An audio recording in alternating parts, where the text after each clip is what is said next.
Good morning. It is a Friday edition of Glenn Clark Radio. I am Glenn Clark. Griffin, of course, is here and back in studio with us after a week away. He is our friend Stan the Fan Charles, the Chief Grand Poobah here at Press Box.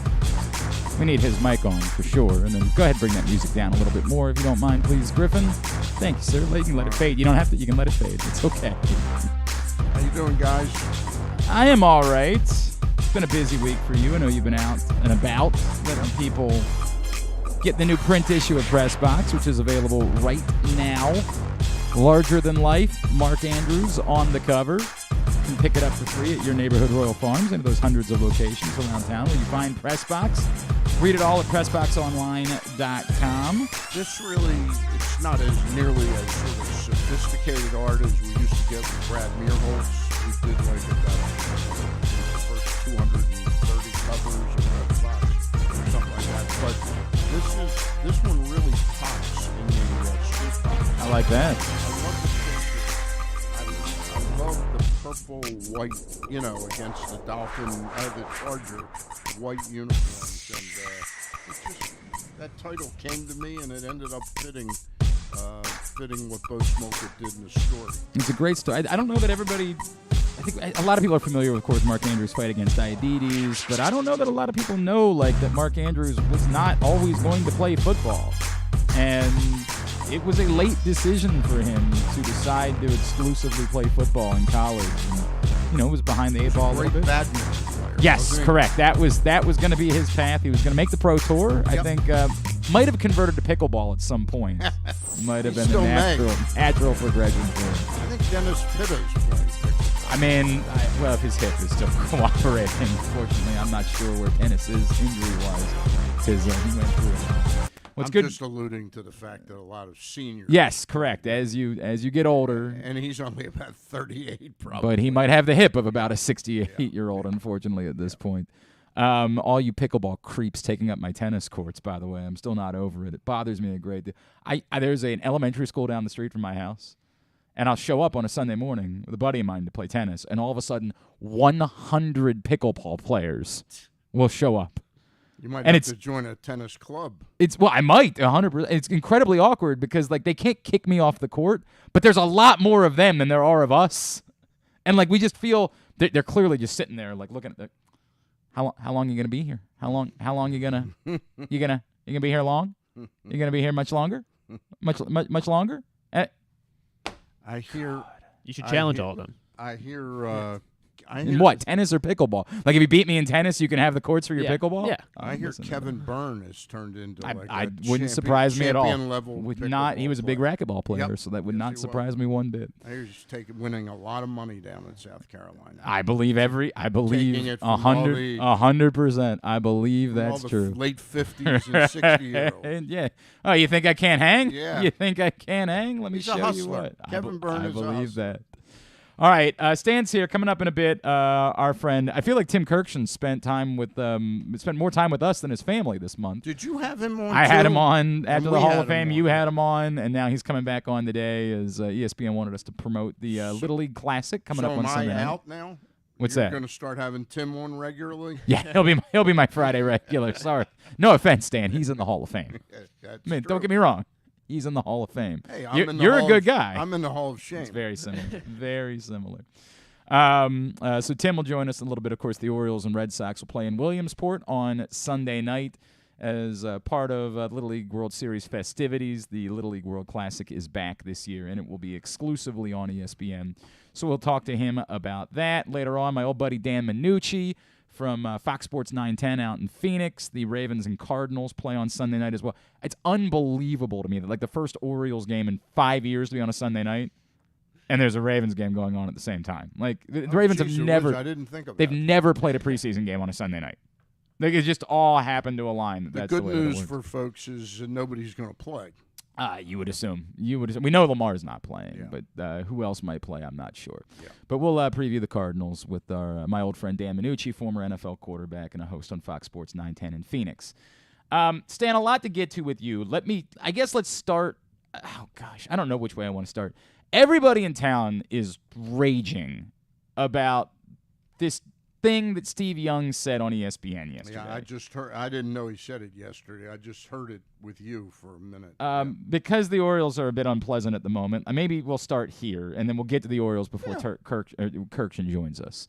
I had Griffin pull it. This is from ESPN, Hall of Famer Steve Young, in a conversation about Lamar Jackson, because I don't know if you heard, he still doesn't have a contract.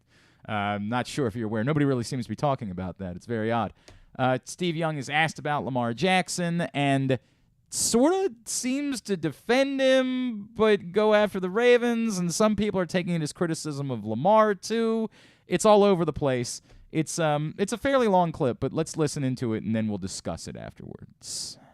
Robert, you set me up perfectly because the Baltimore Ravens have doubled down again on being the most sophisticated running game in football. And they have been mowing through regular season opponents for a long time with this most sophisticated running game. My position is they will never get to championship football without a sophisticated passing game. That's not anything to do with Lamar Jackson. Lamar Jackson is a complete player that is being not trained in being a sophisticated passer. They doubled down again back to all the great things that Lamar does. Great.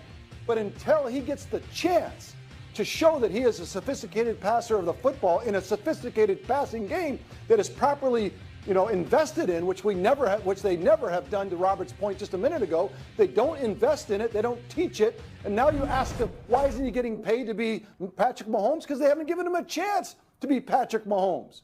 So until they do, Lamar Jackson's damned because of what the Ravens are doing, not because of Lamar Jackson. Damned. I can't wait for someone to train Lamar Jackson to a sophisticated passing game. I think he'd be the greatest player in the history of the game. Yeah. But he's being held back by the Ravens year after year because they keep doubling down to this thing that Lamar Jackson is great at.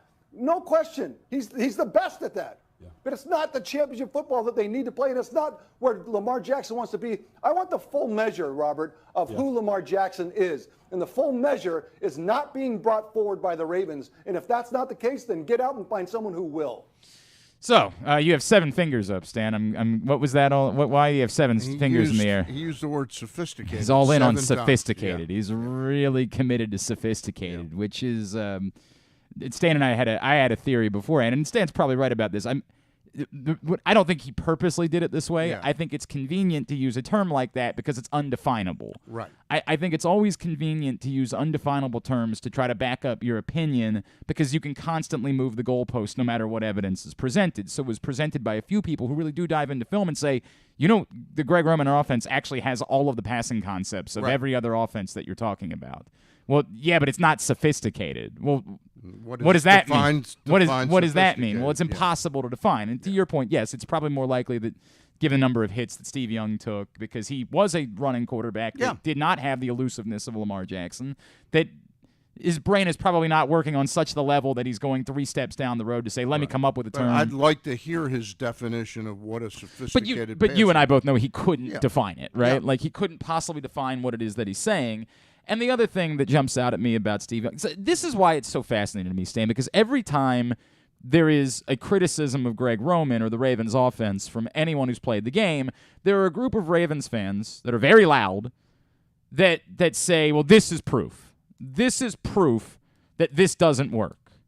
And for some reason, we've gotten to a point where ex-television personality's opinion seems to matter more than what they did on the football field.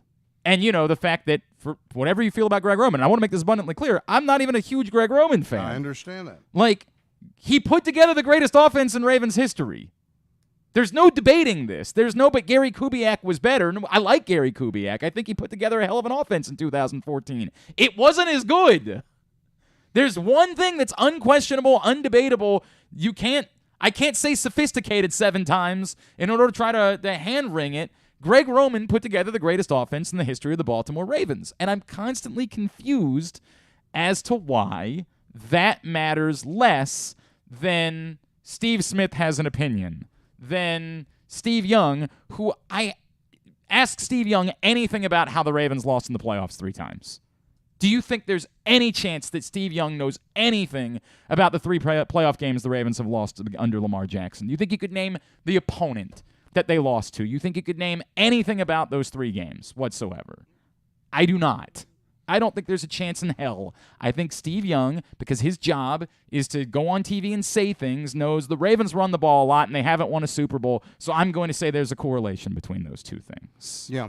It's a little bit mystifying to me. I mean, at the core of all this is why the Ravens have been so, under Lamar Jackson and Greg Roman, have been so unsuccessful in those playoff games. The one against the Chargers, the one against and the admittedly, Bills that's and the Chargers one is the one that stands out for the style of offense was a prop. They had a very limited offense at that point because we remember Lamar Jackson had played all of 8 games in the NFL. Right. They had an extraordinarily limited offense that they had in place, and when they fell behind, they weren't prepared. Now, the ironic part about that day is that everybody forgets that they actually still end up coming back and getting the ball with a chance to go down and win the game. Yeah. The game I think that sticks in everybody's craw is the game against Tennessee when they had that home game, and we saw virtually a repeat of what had happened against the Chargers. With the irony of the Tennessee game being the plays worked, Mark Andrews dropped the football 100 times. The plays, the calls against Tennessee were not the problem. They worked. In fact, the execution. It was the execution that was the issue. But you only know that if you watch the game, if you talk about it here, if it's something that you've been. There's no way that Steve Young has any clue. He probably knows Mark Andrews is a great football player. And if he was told, hey, Mark Andrews is the reason why they lost the playoff game against the Titans, he would say, that's crazy. Mark Andrews is a great football player, because we all know that. But we all remember Mark Andrews stunk that night, was horrible on that particular night, to the point where we were having lengthy conversations in town about whether or not Mark Andrews was a liability in big games. And I think last year you got to give the whole club a bit of a pass because of those injuries. I mean that sophisticated running game he had was strewn together rather quickly. They had no backs. They had serviceable. They had like 3 serviceable guys. None of them really knew the offense that well. So I think the amount of help that Jackson had last year, and I again point to the fact that they were hurt by the fact that Bateman wasn't really ready when the season started. No question. He missed a lot of practice time with Lamar, which is what's frustrating about Lamar not doing the OTAs this year, all of that stuff, because Bateman and Lamar have got to click. That has got to work for this team. For certain people, Stan, and I've said this ad nauseum, there will always be a group of people that just choose to hate the offensive coordinator, and it's just the way it's going to go. And we've known this forever. Like, it does not matter who it. Jim Caldwell in 2012 walked on water because he came in, replaced Cam Cameron, and led the Ravens to a Super Bowl. Until the next year. And a year later, everyone wanted him out of town immediately. The moment we heard that he was up for a head coaching job, everyone in town was ready to go help him pack to get rid of him. A year removed. A year removed from him walking on water because he was the one that replaced Cam Cameron, who was the previous guy that we hated. And while Gary Kubiak came in... Who was the one we hated way back when? Kavanaugh? Matt Kavanaugh? 100%. Yeah. Was extraordinarily hated in town. And I get it. Like, their offenses were not good. Like, I'm not trying to argue with that. There's always a percentage of people that feel that way. I feel like there's a secondary percentage of people, Stan, that are just trying to get reassurance that the Ravens can win a Super Bowl. The question of whether or not they will, no one can answer that. But they genuinely, in their heart of hearts, have convinced themselves, no matter what statistics it puts up, no matter what, this can't win a Super Bowl. And the reason why they say that is simply because it hasn't, right? Like, that's all they have. Now, they might be quickly reminded, hey, Greg Roman was the coordinator in San Francisco, and if Jimmy Smith gets called for holding in the end zone there, then they probably win the Super Bowl at that point. So can it win a Super Bowl? Well, I guess we don't have definitive proof because they didn't, but they came a play away from winning a Super Bowl with a Greg Roman offense and Colin Kaepernick as quarterback, who I don't think any of us believe is as good as Lamar Jackson. So certainly not today. Yeah, well, I mean, he's not available, unfortunately, right now. I mean, he's available, but nobody's given him the opportunity. Right. So when I ask this question, like, I genuinely don't know what your answer is. Do you believe the Ravens? Not will they, because it's very difficult to do, but can they win a Super Bowl doing this. I'm a believer that they can. And I think that the drafting of 2 more tight ends gives you an indication of whatever sophistication there is in his passing game. It involves great usage of tight ends. And I think Greg Roman was hamstruck by the Nick Boyle's injury last year. And I think Hayden Hurst wasn't there. Hayden Hurst wasn't there. Yeah, I mean, I think it's going to be. I'm looking forward to seeing this offense this year. You know, the one thing I've had people perking up, telling me that they're really concerned about this contract situation with Lamar. I'm not that concerned about it. You know, the last time we had a quarterback going into a season like this was Joe Flacco's Super Bowl season. Yeah, it worked out okay. Worked out okay. Would I like to see them sign a 7 or 10-year contract with Lamar Jackson? I'd probably just like with Chris Davis. I wish we could give him $50 million a year, but for 5 years, not 9 or 10 but it's years. not it doesn't work that. The system doesn't work that way, right? Like this is, and I hear you. Yeah. And by the way, twofold, because I think that I'm with you. I think my belief is that it can. I think there's a small margin for error, but I think the more confounding thing is why so many people are so hell-bent on the Ravens doing something different. And I've never really this thing works. To what extent it works, I don't know, because, again, I can't tell you if the Ravens are going to win a Super Bowl or not. But I know that it works because, again, save for last year when still, despite everything, they won 8 of their first 11. Like, they were humming along at one point until at some point the dam just broke. Yep. There was only so much they could withstand, but they were still playing very well despite losing half of their roster to injury. So a save for last year, we know it works. Why are we so hell-bent on trying to find out if something else might work instead, which is inherently the best argument you can make for why you would go away from this? Well, yeah, this works, but maybe something else could work too. Look, we're in 2022. I remember the first black quarterback that started on Monday Night Football was Gilliam. Right? Oh, wow. Okay. Jefferson Street Gilliam, Joe Gilliam of the Gilliam. Pittsburgh Steelers. I think there's a little bit of race involved. There's with no this, question that you have a lot of the fan base, including African Americans, that question whether Lamar can do it in the big moments. And I think, I think he can, but until it happens. It's an interesting thing, Stan, because I feel like it's a little bit. I think there are people that question Lamar. I think there's a lot of people that question Greg Roman, and it's. Hey man, I love Lamar. I just think that he needs to have somebody else that's in his ear. Oh, okay. I hear you, but again, tell me how we know that's going to work. Yeah. I think the world of Lamar. I think Lamar could absolutely succeed in a lot of systems. What I do know is that I would never want to limit as a runner because he has an extraordinary talent that nobody else has, and we now have all of the data that we didn't have 5 years ago when we were saying, hey, well, you can't have your quarterback run all that much. He's going to get hurt. We've got the data. The running quarterbacks don't get hurt more than passing quarterbacks do. They don't. We know. We have. It's like how we denied all the baseball data for a long time and pretended like it wasn't real because it didn't fit with what we knew about growing up, and then finally had to wake up one day and say, oh, no, actually, like, getting on base is it just as important as anything else. Look, defensive coordinators got a chance that first season to see Lamar, when he played. What did he start that year? 8 or 9 games when Joe got hurt that first year? Yes. They watched him. The Chargers came up with a game plan that didn't allow him out of, Correct. the elusiveness that he had. And then other defensive coordinators saw that.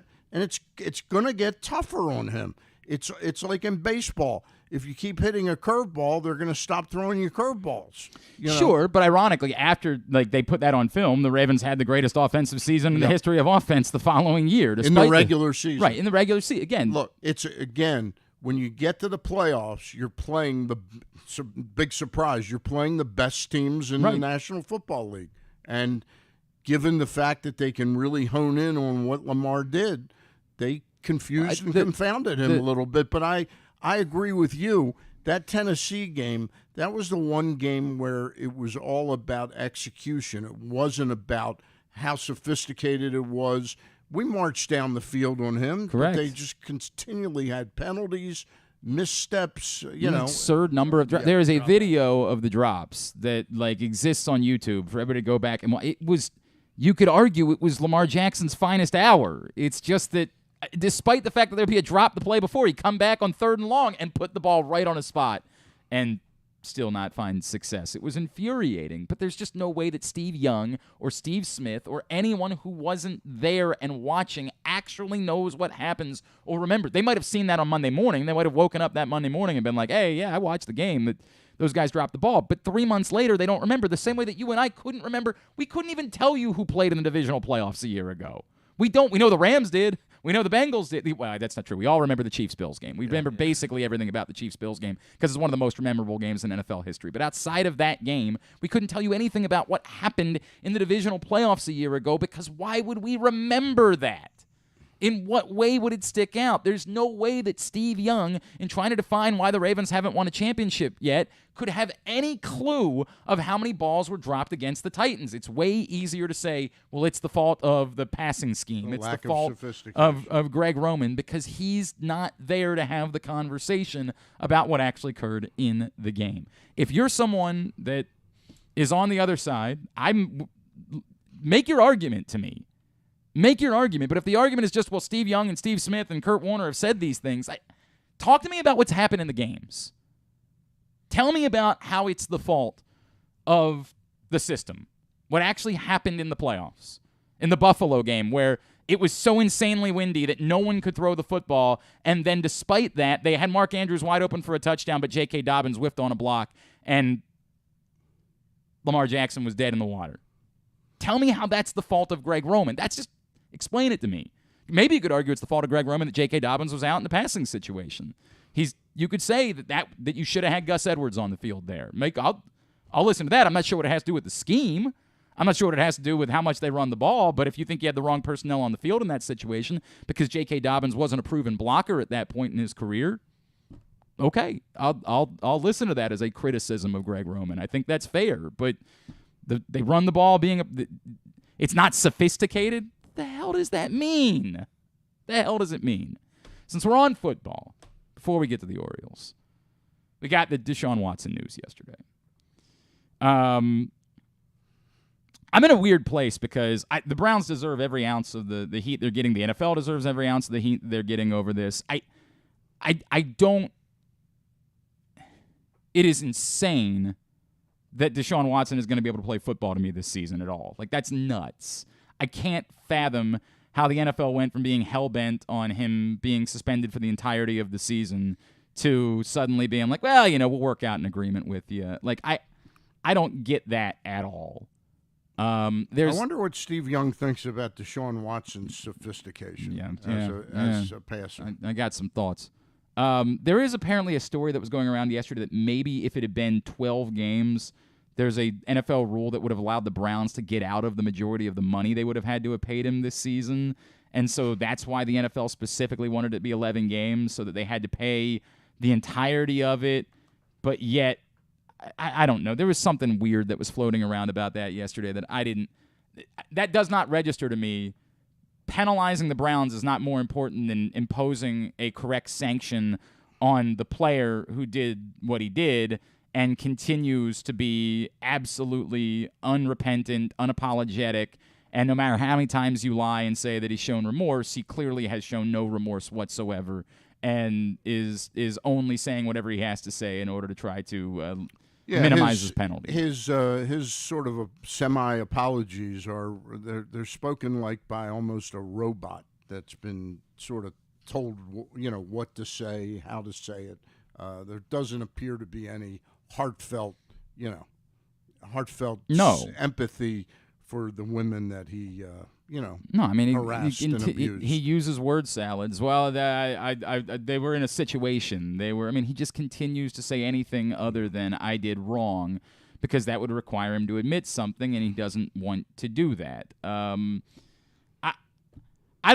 really don't know what more there is to say. It's shameful. The Browns are a joke. I will say there is some hypocrisy from Ravens fans that go after Deshaun Watson that were the same people that wanted Antonio Brown to come play for the Ravens a year ago, or who probably would have been thrilled to see Tyreek Hill traded to the Ravens this offseason. There's an amount of hypocrisy that exists within, well, if it's my guy, I'll defend him. Like, I think that Browns fans are embarrassing themselves, but I also know that Ravens fans have embarrassed themselves plenty over the years when it comes to Cleveland fans don't. They're not alone in standing up for their guy, their enemy number one. Correct. Not unique whatsoever. We've done this a billion times. I love when Jimmy Haslam, who really is just what a guy. What a class guy he is. Barely missed on federal charges, paid a huge fine for manipulating oil. Well, he believes in second chances. Yeah. But that's what I was going to say. They to point to the fact that you gave Kareem Hunt a second chance, and that's worked out pretty good. Right. That's supposed to somehow. So we're the no, that's what you're announcing. Yeah, we're the spot that we'll you go always beat up women. Yep. You go kick women, or whatever you do to them. Yep. And you'll always be welcome here. You will always have an opportunity. The Cleveland Browns will always be here for you because other teams aren't willing to take a chance on you. Or other teams, have an amount of moral authority or whatever that they believe in not doing terrible things. Will always be the place. And hey, he's a heck of an NFL quarterback, as Jimmy Haslam made sure he said in talking about Deshaun Watson. It's embarrassing, and if I was in Cleveland, I would like to believe. I got a lot of smoke, Stan, when I was on the radio still, like when I was on the old station that doesn't exist anymore in 14, because I was the guy that said, this is shameful, what the Ravens are doing with Ray Rice. And I liked Ray Rice. I don't think he deserved the death penalty, but the Ravens and what they did was, and they were very mad at me about it, but it was shameful. On every turn, it was shameful. Yeah. At no point did they speak up and say, we are going to prioritize domestic abuse over our guy. At every turn, they prioritized their guy who they thought they knew, and it's Ray Rice we're talking about. He's like the most popular guy. What are you guys doing? Yeah. Come on, we know him better than you do. We understand better. At every turn, they prioritized their guy over the statement they were making about domestic violence as on a whole. And instead of saying, we are going to go above and beyond at every turn to try to make sure that we know exactly what happened, they were instead willing to just let Ray tell his story, choose to believe him. They had advice in the castle that you guys don't want to see this video, and they were flying half blind. I thought, and I agree with you, that Ray Rice did not deserve the death penalty. I thought there was a teachable moment there. As hard as what he did, I thought there was a moment that you could have made the Ravens the team that really stands up to start talking about this issue and doing something meaningful and to say about we're it. going to hand out the biggest penalty that a player has ever received for something like this. Yep. The NFL can do whatever they want. We're not putting Ray Rice on the field for a year. Yep. And that's what should have happened. And if you do that, then maybe at some point down the road there can be reconciliation and Ray Rice can go work with groups. And I'm not saying that he'll ever. It never forgives what he did. What he did is unforgivable. There's no getting around that. It's not okay. But to say we're going to step up and we're not going to fall back on what's the shortest penalty we can give to make sure we have a player on the field, we are going to prioritize the statement that we make about this horrible thing over protecting our player. And if that means he's got to serve the longest penalty that someone's ever served, and if that means that then we're going to. But I agree with you. I thought the Ravens, where they had the opportunity, was when Ray got, what was it, a 6-game or 4-game? It's 6, I believe. 6. Yeah. But they should have said, we don't feel that it's not enough. We're standing behind the player, right? But this is wrong. We're not going to release him. Yeah. We're going to say he's not playing for us this season. We're going to hold on. They could have stood for something. Correct. Instead, and they got into this whole thing, and as soon as the video got released, and they knew what was on the video. They didn't see the video because they were told you don't want to see this video. But they knew. They knew. And they should have been able to say to Ray immediately, Ray, go work with us. You got to understand, the moment this comes out, you're going to be unemployable. Right. We are trying to create a path for you to be employable at some point. So don't fight us when we say you're not playing for us this year. Yep. Don't fight about it, or else your career is going to be over. Yep. We're trying to create an opportunity for you to be able to play again, but there is a long road back to that. And it's not you being on a football field this season. It's you doing a lot of other things to try to make a statement about how badly you effed up that night. And if you do that, perhaps we can all make this thing work together somehow, because we don't think you're evil. We think you effed up, and we think there can be redemption for someone that effed up. I don't know if there can be redemption for Deshaun Watson, because I don't know Deshaun Watson well enough. The things that we see certainly don't make you inclined to believe that there's a lot of room for redemption there. Doesn't look like the guy I'd want leading my football 100%. team. You know, forget his talent. He's got enormous talent, but leadership, there needs to be some character within the leader. Well, and the other question is, why do I believe this isn't something he's not going to do again? Or that in 2 weeks we're not going to find out another story that's going to come out at this point. I mean, the number is unending. This wasn't a one-off thing, clearly. How do I have any idea? They called it predatory. Correct. The judge said that. Correct. Predatory. It's insane. Yeah. All right. So that's the football conversation. Now we get to the baseball conversation, which is less important than Deshaun Watson, but definitely not pleasant at the moment either. When we come back in, the Orioles have lost their last 2 games, and the offense is a disaster at the moment. The Red Sox come in, and they've kind of figured a couple of things out of late. We're going to talk about all of that next. Stan the Fan Charles is here. Today's show, or you know what, Stan the Fan, you had a great show yesterday, right? You caught up with Mike Loxley. Had Mike Loxley, yeah. It's on pressbox.com, facebook.com/pressboxsports, or you can just go to our website and look for videos.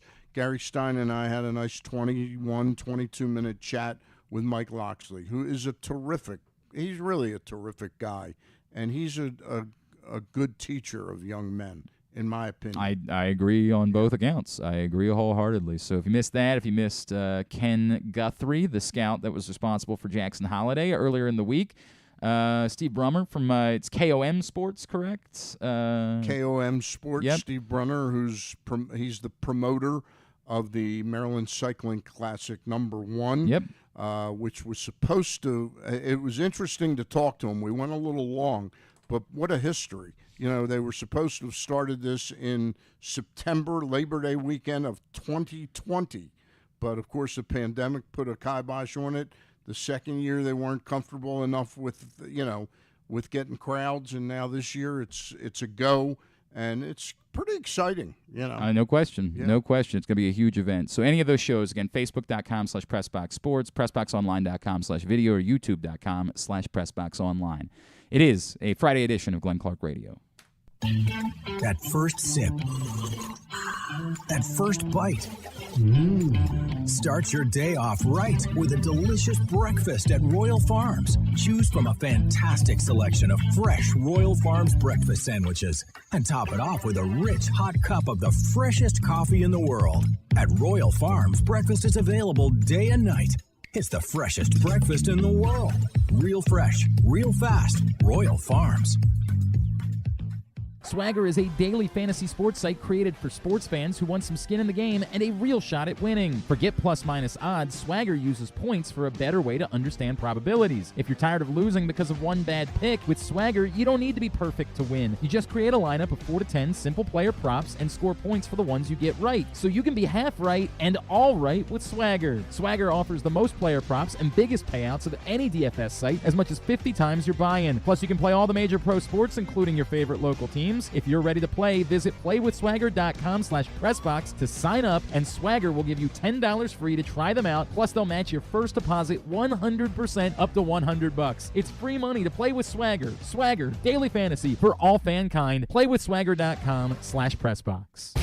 The latest edition of Press Box is available now. On the cover, Bo Smolka profiles Ravens tight end Mark Andrews' path to NFL stardom, from his late decision to play the sport full-time through having to overcome type 1 diabetes and more. Also, inside, we introduce you to football players at Maryland, Navy, Towson, and Morgan State. And we give you everything you need to know for betting football this season. Press Box is available for free at over 500 area locations, including 60 Royal Farm stores. And you can always find the entire edition, as well as the best daily coverage of the Demos, Ravens, and Terps at PressBoxOnline.com. Whether your focus is luxury and comfort, convenience and technologically advanced connectivity, or sporty performance and aggressive styling, we've got the perfect Highlander for you. Check out buyatoyota.com for deals on new Highlanders from your local Toyota dealer today. Sports betting has come to Maryland, and we're ready to help you win some money. Tune in for Simply the Bets every Tuesday morning at 11:40. FanDuel Sportsbook GM Leon Twyman and VSiN's Aaron Oster join the guys every week to give you all of the info you need and offer you a few winners. And every other Thursday at 11:40, tune in for Weekend at Bookies as Andrew Stecca and Alloy Sports' Brad Kronthal help make you some money for the weekend. So come win some money with us on Simply the Bets every Tuesday and Weekend at Bookies every other Thursday. Brought to you by the FanDuel Sportsbook at Live Casino and Hotel Maryland. Listen at PressBoxOnline.com/radio. Watch at YouTube.com/PressBoxOnline. Visit Howard County presents the 2022 Major League Quidditch Championship, a Harry Potter-inspired, real-life, full-contact, mixed-gender, 12-team Quidditch tournament happening at Troy Park in Elkridge, August 20th through the 22nd. For tickets and more information, go to visithowardcounty.com. Maryland, be open for it. Don't forget that full episodes of the show are available for free on Apple, Spotify, Amazon, and YouTube. But warning, you get what you pay for. You're listening to Glenn Clark Radio. All right, back in here on GCR. Stan the Fan Charles is in studio with us. Today's show brought to you by the FanDuel Sportsbook at Live Casino and Hotel Maryland, which is the place to be tomorrow night for UFC 278. Kamaru Usman, Leon Edwards. In the main event, you can order the fight, sit at home, watch it, pay $75, and win no money because you still can't bet at your home here in the state of Maryland for I still am able reasons. to get bets in at my home. Are you? Yeah. Yeah? Yeah. I just call Whitey Bulger at the... Yeah, sure. I was going to say, Stan, you realize that like the police might be listening currently right now. What? What you do is you pay no money whatsoever, you watch the fight for free, and you win money betting on the fights by hanging out in the FanDuel Sportsbook at Live Casino and Hotel Maryland. Reserve your spot right now by emailing events@sportssocialmd.com. Stan, I get the sense that you are concerned about the last kind of stretch here for the Orioles because you messaged me yesterday and said we should talk about the numbers that they're wearing, and that's not a good sign. No, I'm a firm believer that when you're a really good team, you don't have here's the No, I know you sent them all to me. It's okay. Yeah, right. I mean, Dean Kramer. Yes. If he's going to be a really good pitcher, right. Is there another number 64 in baseball that you've ever heard of being a great pitcher? Not that stayed that. How about Nick Vespi, who we thought we might have have today? Yeah. 79. I get it, him. He came out of nowhere. Yo-yoing, yeah. Tyler Wells. A lot of pitchers wearing 68 who for the better part of the season was their best pitcher. Yeah, yeah. Yes. I just think the Orioles have too much of a collection of astronomically high numbers, and that they need to get into getting back to normal numbers for a team. I think it is indicative of what they think of these players. You know, in other words, going into the season. So it's so interesting. We had a kind of lengthy conversation the other day about Jorge Mateo specifically, right? And I'm surprised he's not 61 or something. Wasn't he last season? Wasn't he wearing? No, I thought he had. I thought Jorge Mateo at first was wearing like an absurd number, and ended up this year, or maybe last year, it was switching to. What the context we were talking about Jorge Mateo was. All right, are we committing to Jorge Mateo now as being the short? Are we saying, hey, look, it's not an option for Gunnar Henderson to play shortstop next season because it's got to be Jorge Mateo. He's so good defensively, and the bats come around enough that you have to stick it out with Jorge Mateo. And the dynamic of that speed that he's got that virtually nobody else. Jose Siri of Tampa now is that fast. But it's just amazing to watch him play. It's like watching. Granted, we don't have the leadoff home runs of Ricky Henderson, but it's watching a Ricky Henderson-like athlete. You know, Peter Schmuck and I a couple weeks ago were up in the press box talking about that. Yep, it's insane. This is a guy who's very special. It's insane. Now, he can't hit 200 forever and hold a position, but if this is a sign of the offense coming around a little bit, then yes, the other things are so overwhelming that I'm kind of in agreement that you got to let him try to stick out being the guy at short, unless somebody else is so enamored with Jorge Mateo that they want to make an absurd trade this offseason, then I'll listen on anything. But the conversation, as I continued it later in the day, kind of evolved into a conversation about, hey, how many, as good as it's been, as fun as it's been this season, how many of these guys really are the guys? No, there's mostly they're placeholders. Correct. You know, I mean, Rougned Odor. Well, that, for sure. I joked at my fantasy baseball meeting, you know, when I said, Scott, I just want to let you know the fact that you're an Orioles broadcaster, Scott Garceau is one of the players in my league. I said, doesn't mean you can't draft Rougned Odor. Right, we'll let you have him. Yeah, we'll go ahead. Well, he's so good at bunting, obviously. Right. But he's I love the guy now. I really love watching him play. Do I love the 200 average, 269 on base percentage? No, but there's something about him. I think he's the guy that started the thing with the chain. I love the role he's played for this team. Yeah, the point that you're making. The point is, next year when the Orioles hopefully are really contending, there's probably not a spot for Rougned Odor. There needs to be something better than a Rougned Odor in order for that one's an obvious one, right? Like, so that'll free up number 12. Correct. By the way, Mateo was apparently in the 20s last year. It was 26. Thank you. Mateo were 26. So it was not an unrealistic number. Okay. It was just a different number. But the point being, that one's not. Of course, Odor's a mercenary, right? Like, he's just here to get through the year.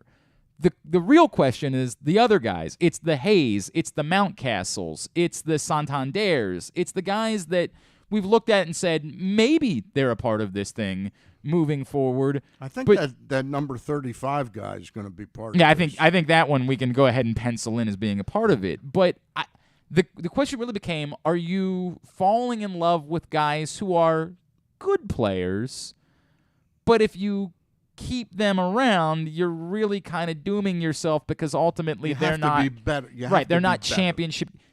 Are you at risk of putting together a roster of guys that are sixth guys that you would feel really good about if they were the sixth most important hitter in your lineup? Right. And you have a roster of sixes at some point. One Adley Rutschman, maybe one Gunnar Henderson, and then a bunch of sixes behind that. I mean, where the Orioles have come, Glenn, is 3 years ago, Hanser Alberto was like, you could argue he was like their best player, okay? He probably is going to have less than 100 at-bats for the Dodgers this year. But a helpful piece. Helpful little piece. Right. But, you know, yes, correct. In other words, he's not an everyday player. Yeah. Austin Hayes, if he plays the way he did the first 2 months of the season, 100%. He's a keeper.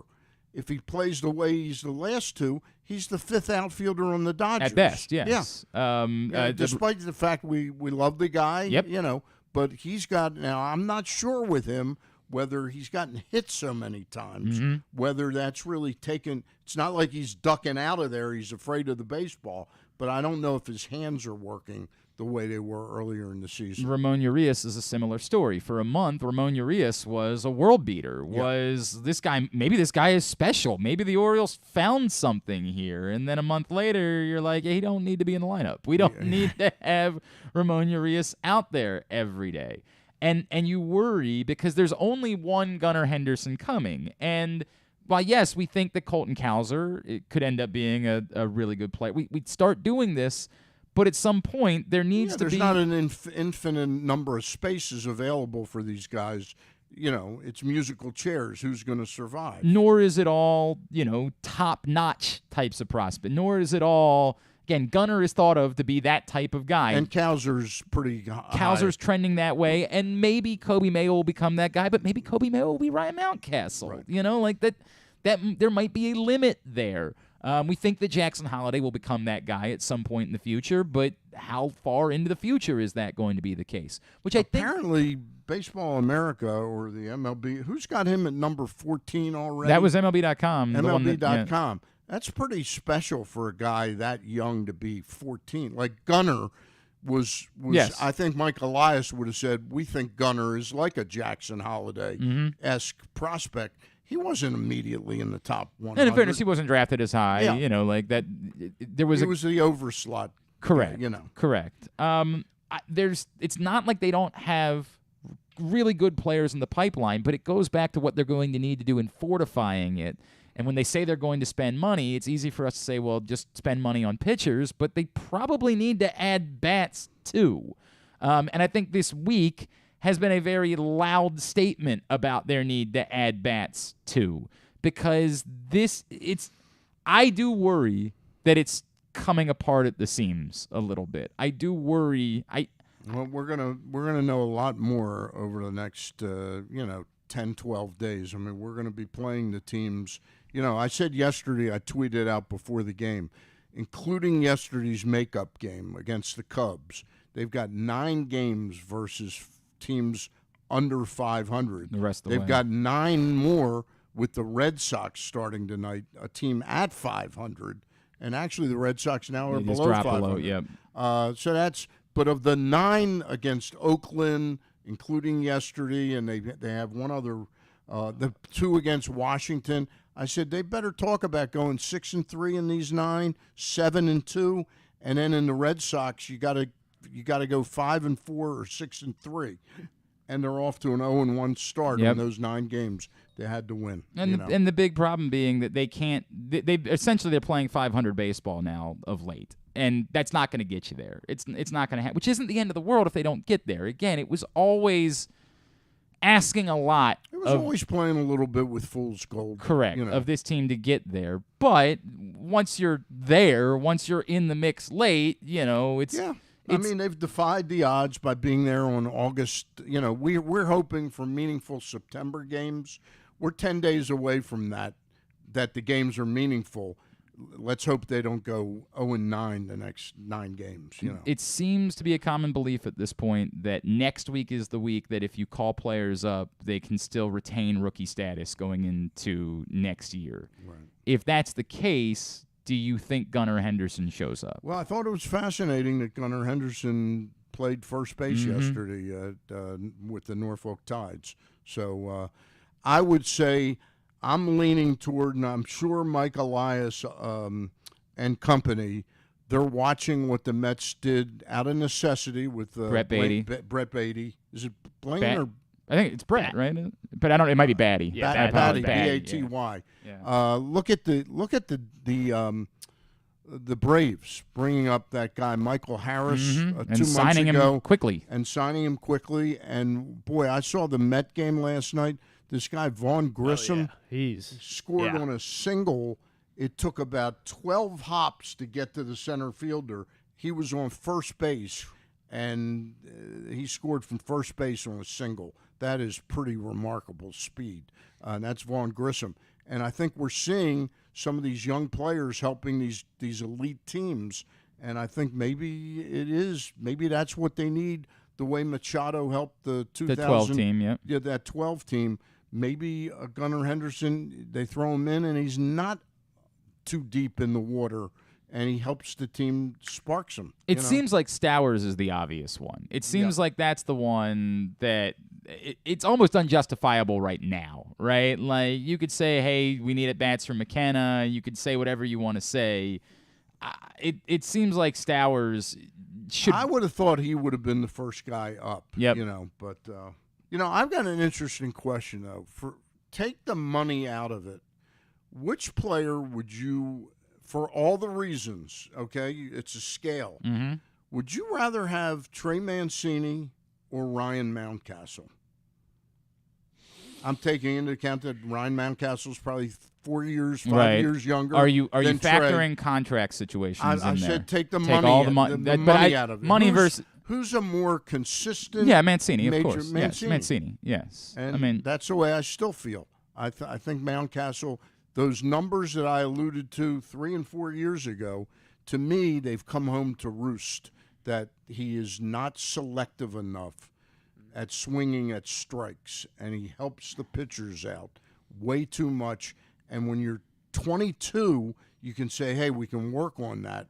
But when you're 26 and 27, that's who you are. Well, it starts to be who you are. And the bigger problem being that you're offering nothing as a defensive player. That like I think Ryan's turned into a very. Hang on, let me take that back. Okay. He's played a fine first base. Yeah. Anybody can play a fine first base. Is my point, right? It's like not true. Not exactly true. I mean, his athleticism, because we know he's a great athlete. He Right. played shortstop Right. in high school. It's not true that everybody can go over and play first base as well as he's developed very, very nicely over there. I'm not trying to disparage him as a first baseman. Right. To give someone the position of first base, Right. you have to have a certain amount of bat. No question about it. If he were hitting the way we thought he would be hitting now, I wouldn't even be bringing this up. Correct. But he has gone backwards, and I don't like the trends that I see. And just even what the announcers say, boy, his last 2 at-bats, he took the first pitch.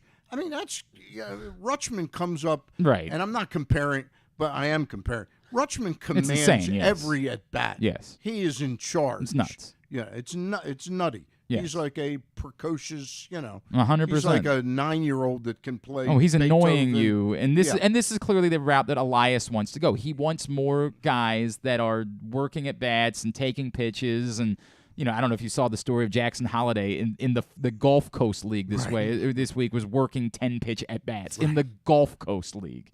He's working to have 10-pitch at bats. I mean, like he's infuriating. Like he's Right. he's at the lowest level of baseball and does not care. This is what he's going to do. He's working on his he's game. working at bats and pissing you off and getting you frustrated because he's giving you nothing. He's fouling off pitches. He's battling in the Gulf Coast League, playing games at 10 a.m. or whatever the heck they're doing down there, right? Like that's what's happening because that's the type of hitter that Mike Elias wants. The story, and I wrote about it when he signed, the story that amazed me in that whole press conference was when Elias drafted him.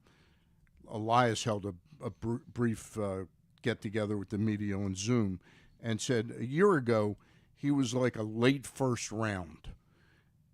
That didn't just magically turn into the number 1 pick. He decided, he and his dad, I want to be in that conversation to be, you can't control who's going to take you, Correct. But he wanted to be in that conversation. I compared it to me when I was like his age. I was popping zits at the mirror, Right. And he worked out a plan to be number 1. That's absolutely amazing. Well, Stan was doing that and getting laid, of course. He was doing all I that. still pop my zits quite a bit. Jesus. I am concerned. So wait a minute. Let me just go one step. All right, further one with step. you. Oh, you're still. Yeah. I'm still in the numbers. I know. What number do you want Gunnar Henderson to wear? He's wearing number 2 at AAA. What number do you see think him? about what's available. Let me do the math. Hang on a Here's- second. I'm here's- pulling up the roster. Okay, right well, now. this includes the retired numbers. Can it use yeah, 4, okay. 5, 8, All right. 20? Well, then you can wear 20? number 2. He's good. Yeah, I like 2. Yeah. I don't like 2. I kinda What's like- wrong with 2? Kind of like 11 as well. Yeah. What you guys are all worked up about it. I want. Well, the I don't want him. I'm numbers. with you. I don't want him to wear 92. I don't want him Right. to do that. Right. I want him to have a real number. I'm with you on that. I like him at number 10. By the way, this is now Griffin. I don't said, like are him you at ready number 10. to give up? I don't like number 10. Are you 'cause ready to give up 10 already? I mean, Adam Jones was a really good player. He's not here anymore. I have had a conversation about. I am actually opposed to retiring numbers permanently. Right. My thought has always been take him out of rotation for a while. There's only so many numbers, and look at the Yankees. Like they're, you hope that you have so many great players, and that baseball exists 500 years from now. Right. What are you gonna do? Is have somebody go up with a Batman symbol on the back? And now That'd be pretty number cool. Batman, like the pie symbol. yeah, sure, the pie symbol. That's what we're gonna do at some point. Is just have him send up there with letters. Like what? What number do you want? What number do you want I'm telling you, I know the audience out there is the people that are listening out there are. This is what they're they're thinking along with me. Right. Grayson Rodriguez. Let me see what's available again. He wears now his number that he's wearing now. He wears number 30 at Norfolk. I think 30 is great. Yeah, I like 30. 30 is a good number. 30 is a good number. Jackson Holiday. I don't know. You know when these guys come up, they're not giving them number 60 like Brett Phillips. Correct. Those guys don't get Brett Phillips is 66. Yes, that's a great number. That's a rent don't buy number is what it is. Right. Like I know that's your take on they're this. getting buy numbers. Right. They're getting go ahead and build your house here. Because do you want Tyler Wells to continue to wear number 68? That one's not as bad, I feel like. I don't like that at all. I can't believe I'm entertaining this. Yeah. You're right, Stan. I don't want him to wear number 68. Number 19. I want him to get a real number. Tyler Wells, Ben McDonald's number. I like that, actually. I want him to wear a real number. I wonder if we'll get any. Colton Cowser. You want to run this by Colton Cowser, number 15. You want to run this by Kurkjian in a minute? You want to run him, ask him what number? I'll ask him. Don't ask Buster what number because of course you Buster can't wear number 35. Yep. That won't be okay. No, I'm not asking Mike Mussina. All right, when we come or Mark Mussina. Well, by the way, I wonder if Mark's going to the game. He lives up there. I wonder if he's going to the game on Sunday night. I would guess he would be. But I don't know how easy it is to get in. Like I don't know. I think the Mussina family is pretty That's wired a good up point. there. I think they're pretty plugged in Williamsport. That's a fair Mark point. seems like the type of guy who might dress up like he's grounds crew. And walk in. You say that. I could also see Mark being the guy that's like, yeah, I want to go. And then he's like, but like Motley Crue's playing in Boston, so I think I'm going to go to that instead.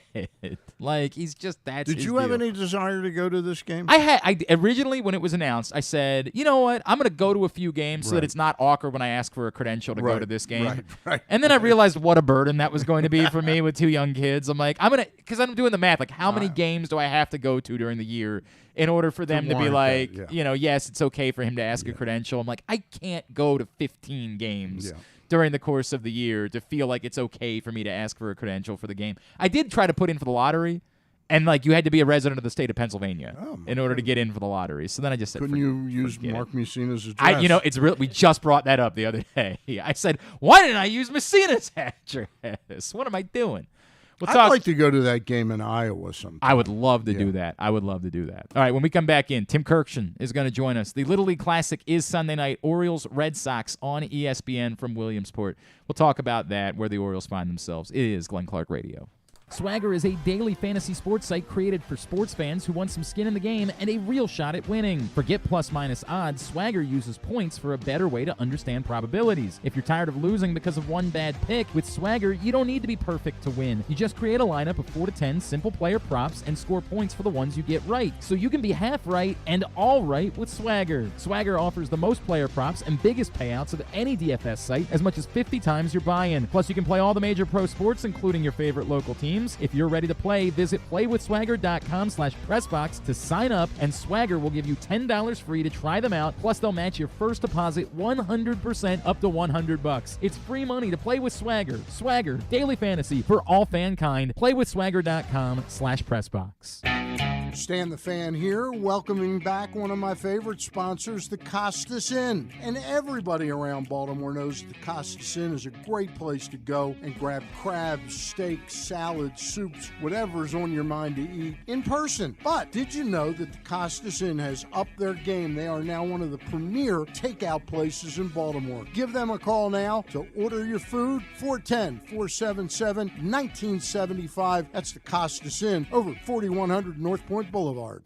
The biggest pro wrestling stars today and all time all have one thing in common. You've heard them on Jobbing Out. Matt and Nick Jackson, the Young Bucks. Thanks for having us, man. Appreciate it. The great Kurt Angle. Thanks for having me on the show. I appreciate it. Matt Riddle. Yeah, man. Thanks, man. The champ, Drew McIntyre. Oh, thank you for having me. Bill Goldberg. My pleasure. Charlotte. Thank you so much for having me. Mick Foley is with us. This is the greatest name for a wrestling show I've ever heard. MJF. I'm glad you're happy I'm on this show because I'm freaking miserable. Le champion. Chris Jericho. Le champion. AJ, Aaron, Brandon, and Glenn are talking pro wrestling every week on Jobbing Out. Find it at PressBoxOnline.com/radio, iTunes, and SoundCloud. Come experience Maryland's #1 sportsbook this NFL season at the FanDuel Sportsbook at Live Casino and Hotel, the ultimate place for any sports enthusiast. Take advantage of our 24/7 kiosks, massive video screens, and watch all the action from the best seat in the house. With more money paid out than anyone around, make every moment more at the new FanDuel Sportsbook at Live Casino and Hotel in Hanover, Maryland. Please play responsibly. Gambling problem? Please call 1-800-GAMBLER or visit mdgamblinghelp.org. Summer is in full swing, and so is the summer seasonal menu at Glory Days Grill. Start with the opener, flash-fried pork belly with their popular Korean #2 sauce. And try their South Carolina barbecue chicken, or back by popular demand, the lobster roll with grilled corn. Also try the irresistible crab and lobster fries, or the very berry salad with chicken. And for dessert, the Cracker Jack sundae with a waffle, ice cream, and Cracker Jacks. This menu will be gone. Find out more and get your order in at glorydaysgrill.com. Glory Days Grill, great food, good sports. To follow the show on Instagram, it's just Glenn Clark Radio. And to follow the show on OnlyFans, wait, I don't think you're supposed to know about that one. Any hoodle, take it away, boys. Back in here on GCR. Stan the Fan Charles is here as we begin hour number 2 of today's program. That's it. That is. I promise. It really is Stan. What do you think of my tie-dye? I do like that. It's kind of got a Ravens. It's got a wave. You know what that is? It's a Ravens Steelers shirt. Is really what it is. You wear that. I just saw the purple. Your neutral colored. I like if this is what somebody would wear if they had a kid who played for the Ravens and for the Steelers. Yeah.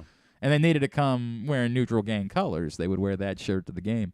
Today's show brought to you by your local Toyota dealer. The Toyota Tacoma comes in a range of models and trim lines, and you can choose the perfect Tacoma to reflect your unique personality and driving habits. Check out buyatoyota.com for deals on new Tacomas from your local Toyota dealer today. Stan, we mentioned what you did this week. Do you know what you're doing on Monday night? I have no idea. I got to talk to Ross today. Well, I don't have no doubt it'll be the finest show you've ever done. I have no question. It will be the best show that I do next Monday. I believe that will be true. I believe that will be the case. A couple people that got in during the course of the first hour as we try to track down Tim Kurkjian here. From Dave. Dave says, Glenn, a lot of things that have gone wrong for the Orioles of late. Do you feel like Brandon Hyde deserves a bit of criticism for it? I thought it was puzzling that he went to the bunt a couple of times yesterday. Yes, they got hosed on the first call. By the way, they definitely got hosed on the first call. Yeah, there is no doubt about that. Yeah, Dave Johnson was saying that, and after watching it a few times. Yep. Yeah, the throw was – this was the definition of an anticipated call. The throw was there. He was beat, but he eluded the tag. His hand was way up here. 100%. Tagged here. So. It's wild that they reviewed that and it didn't get overturned. I mean, it really is wild that happens. But – they were a little bit bunt happy in those situations yesterday. Do you think that Brandon Hyde deserves any criticism for the struggles of the offense? Me personally, no. Okay. I don't have a problem with that. I think it's a personnel issue more than a strategic. I had no problem with the bunt. The only thing I probably which one? The first one, yeah. The Mateo bunt. I probably would have wanted Hayes to take off a split second sooner. I agree. I agree. But still, I think he was safe. He was safe. I mean, it's pretty clear. Yeah. All right. Coming up Sunday night, the Orioles and the Red Sox get together in Williamsport. The annual Little League Classic is back as part of Little League World Series festivities, and it will air exclusively on ESPN. Joining us now, a man that we always enjoy our conversations with. He is the Hall of Famer, the great Tim Kurkjian from ESPN, back with us on the program. Tim, it's Glenn and Stan the Fan Charles back in Baltimore. Thank you for taking some more time for us this month. Well, it's my pleasure. I'm in Williamsport. I got here on Tuesday, and I will be here for about 10 days. Wow. And it's like the greatest assignment ever. And I will do a game on Sunday morning from here, then baseball tonight at 6, and then I'll do on the radio the Little League Classic Sunday night with the Red Sox and the Orioles. That's cool. Again, if you haven't been to Williamsport, you need to come here sometime when these kids are playing because it's a really, really fun event. Tim, are tickets hard to get, not for the game, the Major League game if next year I wanted to come up on a Tuesday or Wednesday, can I get into games? Is it easy? Oh, it's simple. That's the beauty of Williamsport, is everything is so well done that you don't even need tickets. You just walk in and go to Little League games. They're great. If you go to a night game at Lamar Field, right, which is one of the great experiences you'll ever have, you might have to sit on the outfield grass and avoid kids going down the hill on a piece of cardboard. But it is a breathtaking experience. You really need to come here because you recognize again how pure baseball is at this level, and frankly, how good these kids are. You will be amazed, especially by the middle infield play, how skilled these kids are. It's really fun to watch. He is Tim Kurkjian. He is with us here on Glenn Clark Radio as we get ready for the Little League Classic. Tim, when we talked a couple weeks ago, you were not in favor of trading Trey Mancini, and you and I agreed about that topic. The Orioles did it anyway. As they're struggling right now offensively, and look, there's plenty of time, they could figure this out, right the ship. But if that ultimately ends up being the story, how do we discuss that decision at the end of the year? Because we do have to measure, of course, what they're trying to do and build a World Series winner versus the opportunity that they had. And I can't help it. There's been a number of times over the course of the last week where I've said to myself, gee, it would be nice to have Trey Mancini in the lineup right now. Yeah, and that's the debate, of course. Do you stick with the plan, which is what they did, and it's very difficult to argue with them sticking with the plan. But again, I go back to a lot of things that Earl Weaver used to say to me. He would say, if you have a chance to win this year, you have to try to win. Then you figure out next year. Now, again, it was a different time. It was Earl Weaver. They had great teams. So I say again, I would have hung on to Trey Mancini because I'm not, even though they got some interesting pieces in return, I would have stayed with the guy and not messed with the chemistry of the team. But I also 100% understand when you're in a rebuild like this, and those guys know what they're doing in this rebuild, you usually stick with the plan. It's difficult to be critical of the Orioles here, but you're right. When they're having trouble scoring runs, you look and say, boy, it would have been nice to have him in the middle of the order. Tim, I just asked Glenn before the commercial break, take the money out of it, okay, what Mancini makes and what he's due to make next year versus Mountcastle. If you were trying to have the best player of the two, wouldn't it be Mancini? Yeah, it's just because he's played longer. I mean, no, he's 5 years old. He's 4 or 5 years older, But, I mean, right. He's a better, more consistent hitter than Mountcastle looks like he's going to be. Yeah, well, I think someday Mountcastle might be a better hitter than Trey Mancini, but maybe he isn't right now. Yep. Again, these are the debates. Yep. This is what the trade deadline is all about, fellas. I've said it a million times. This is where GMs earn all of their money right now. Are we in? Are we out? Do we make that trade or do we hang on? Do we go give up 6 guys for Juan Soto or do we hang on to him? Do we trade Trey Mancini or keep him? These are really difficult decisions, and we're really good at debating them after the fact. But we'll see where this goes from here. We'll see how much Mancini helps the Astros. We'll see if the Orioles make the playoffs, if they can score enough runs here, which has been a problem here lately. A lot of things going on. It's fascinating to watch.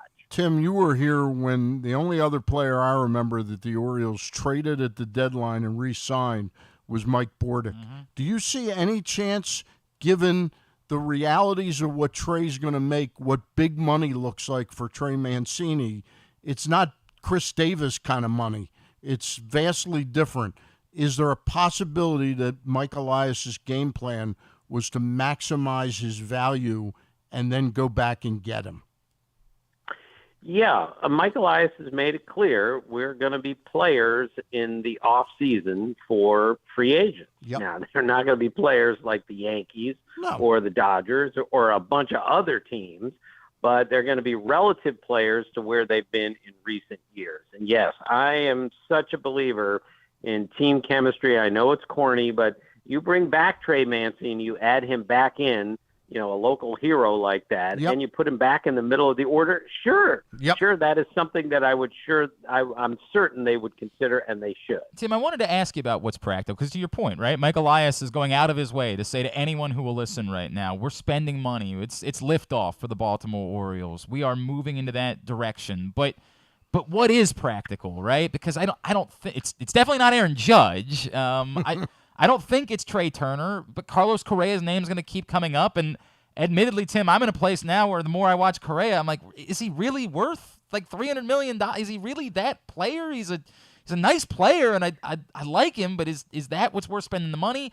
There's a lot of talk in town about Carlos Rodon being a guy that Orioles fans would be a fit. What do you think is practical for the Orioles as they say they spend money? What type of player do you think they could be in the market for?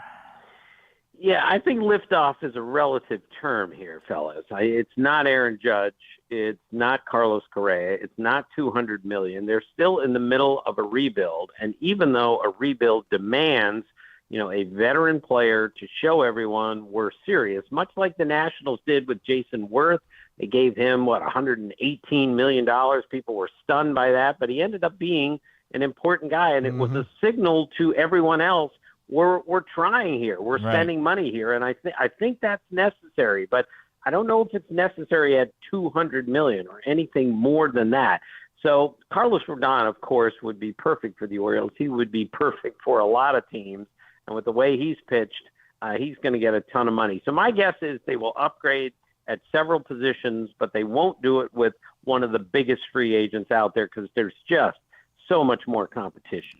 Tim, I wrote a piece, and I'm sure you don't check PressBoxOnline.com every day, but I wrote a piece after watching DL Hall the other day. And this basically, I've watched him, even though I haven't seen games. I saw him pitch one time, I think, at Bowie, but I've looked at his numbers. Doesn't he smack of being another Andrew Miller, Josh Hader type, rather than figuring it out and becoming like a really established number 2 starter?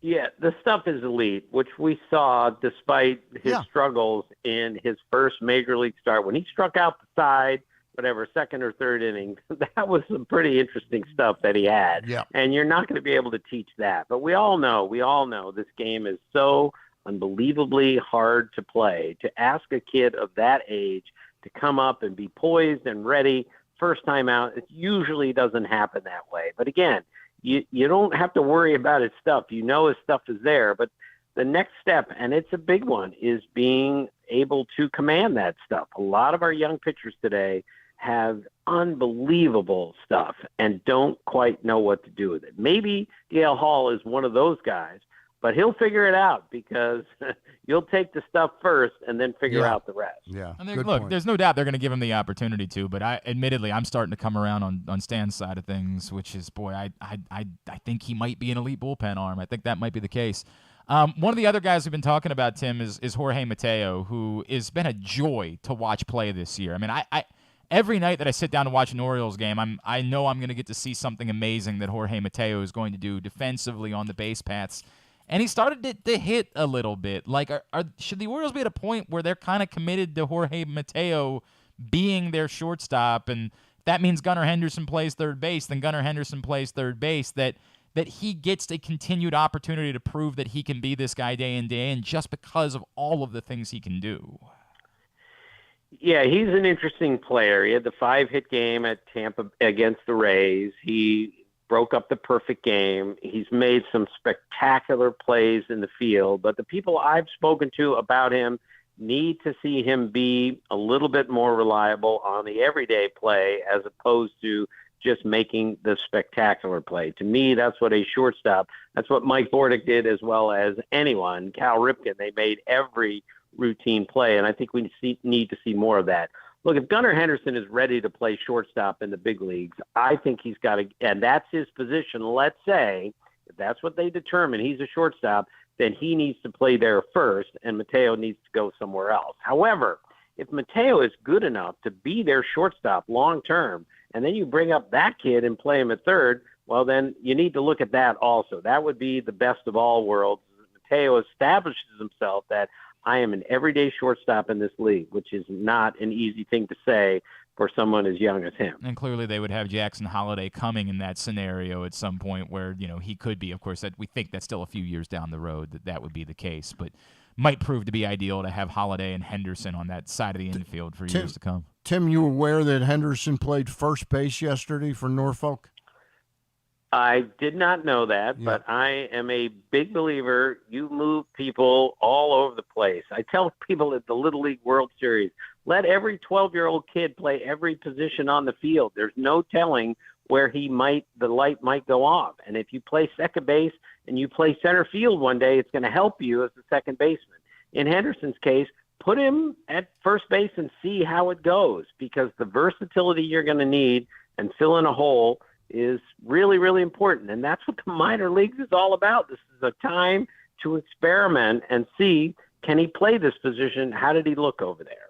So I'm imagining that all of the broadcasts you do on Sunday are going to feature a little bit of Adley Rutschman, because he's pretty exciting, Tim. Our buddy Jim Callis was on yesterday, and he's so carried away. He was like, if I had to bet right now, yes or no, on him being in the Hall of Fame, I might bet yes. And I was like, whoa, Jim. Jeez, we're going crazy. But we are over the moon about this guy. Like, do you already look and say he might be the best catcher in baseball already at this point? Like, are we getting too carried away, or is he really that good? No, we have to be careful. Look, he is great. I saw someone putting out the best rookies in the American League this year. Then they had Julio Rodriguez, who's going to win, and Adley Rutschman as the only contender to Julio Rodriguez winning in the American League. That's really saying something, because there are a bunch of other rookies that have been up all year, including Bobby Witt Jr. and a bunch of others. That's how highly regarded Adley Rutschman is. And the fact that he runs the game as well as he does. I talked to a few of their pitchers the other day about what it's like throwing to him, and they just shook their head like he's remarkably advanced for such a young player on how to run a game, which is so critical in this day and age. So I love everything about him. I'm not going Hall of Fame when he's this young, but I'm going that someday, sooner rather than later, he'll be the best catcher in baseball. It seems like it might be sooner than sooner. It just seems like that could be the case. All right, so your plan on Sunday, you're doing a game from the Little League World Series, then baseball tonight, then the radio thing. For people that don't know what this scene is like at the Little League Classic and what to expect if they tune in on Sunday, what is it that fans are going to get when they want, besides obviously a baseball game between the Orioles and Red Sox, which is more and more important than maybe we thought it was at the beginning of the year. What else are they going to get from tuning in for this broadcast? Well, to me, the really cool part about this, beyond playing a major league game in a minor league ballpark, which is, by the way, spectacularly put together. The field is major league ready, as it has to be. But to me, my favorite part is that the only people in the stands basically are the kids. And, you can't just get tickets to this game and show up. You have to have a special ticket in order to get in. I know, because I tried. Celebration. I tried. Right. Glenn and I tried to be 12-year-olds last year. Right. Well, I got a much better shot at that than you guys do, believe me. So, but when you look around and there are kids all over the ballpark, it's so great. And you'll see a hitter in the on-deck circle go over and talk to some of the kids like during the game who are right there up against the screen. That's the kind of stuff that I love. It's just such a cozy atmosphere, and it's really fun to watch. Everything about Williamsport is great, but when the big leaguers come, it's exceptionally good, because when they interact with the kids, there's nothing like it. A few years ago, Chris Archer came in. Chris Archer's a great kid, but he had really struggled for the first half of the season, and he came to Williamsport, and he met one of the kids, and one of the kids said, "Aren't you the guy that gives up all the home runs?" And Chris Archer said, "Yeah, I'm the guy who gives up all the home runs." It's just priceless interaction between the kids and the players, and you'll get it also on Sunday night in a very cozy, really cool atmosphere that is still dominated by the kids.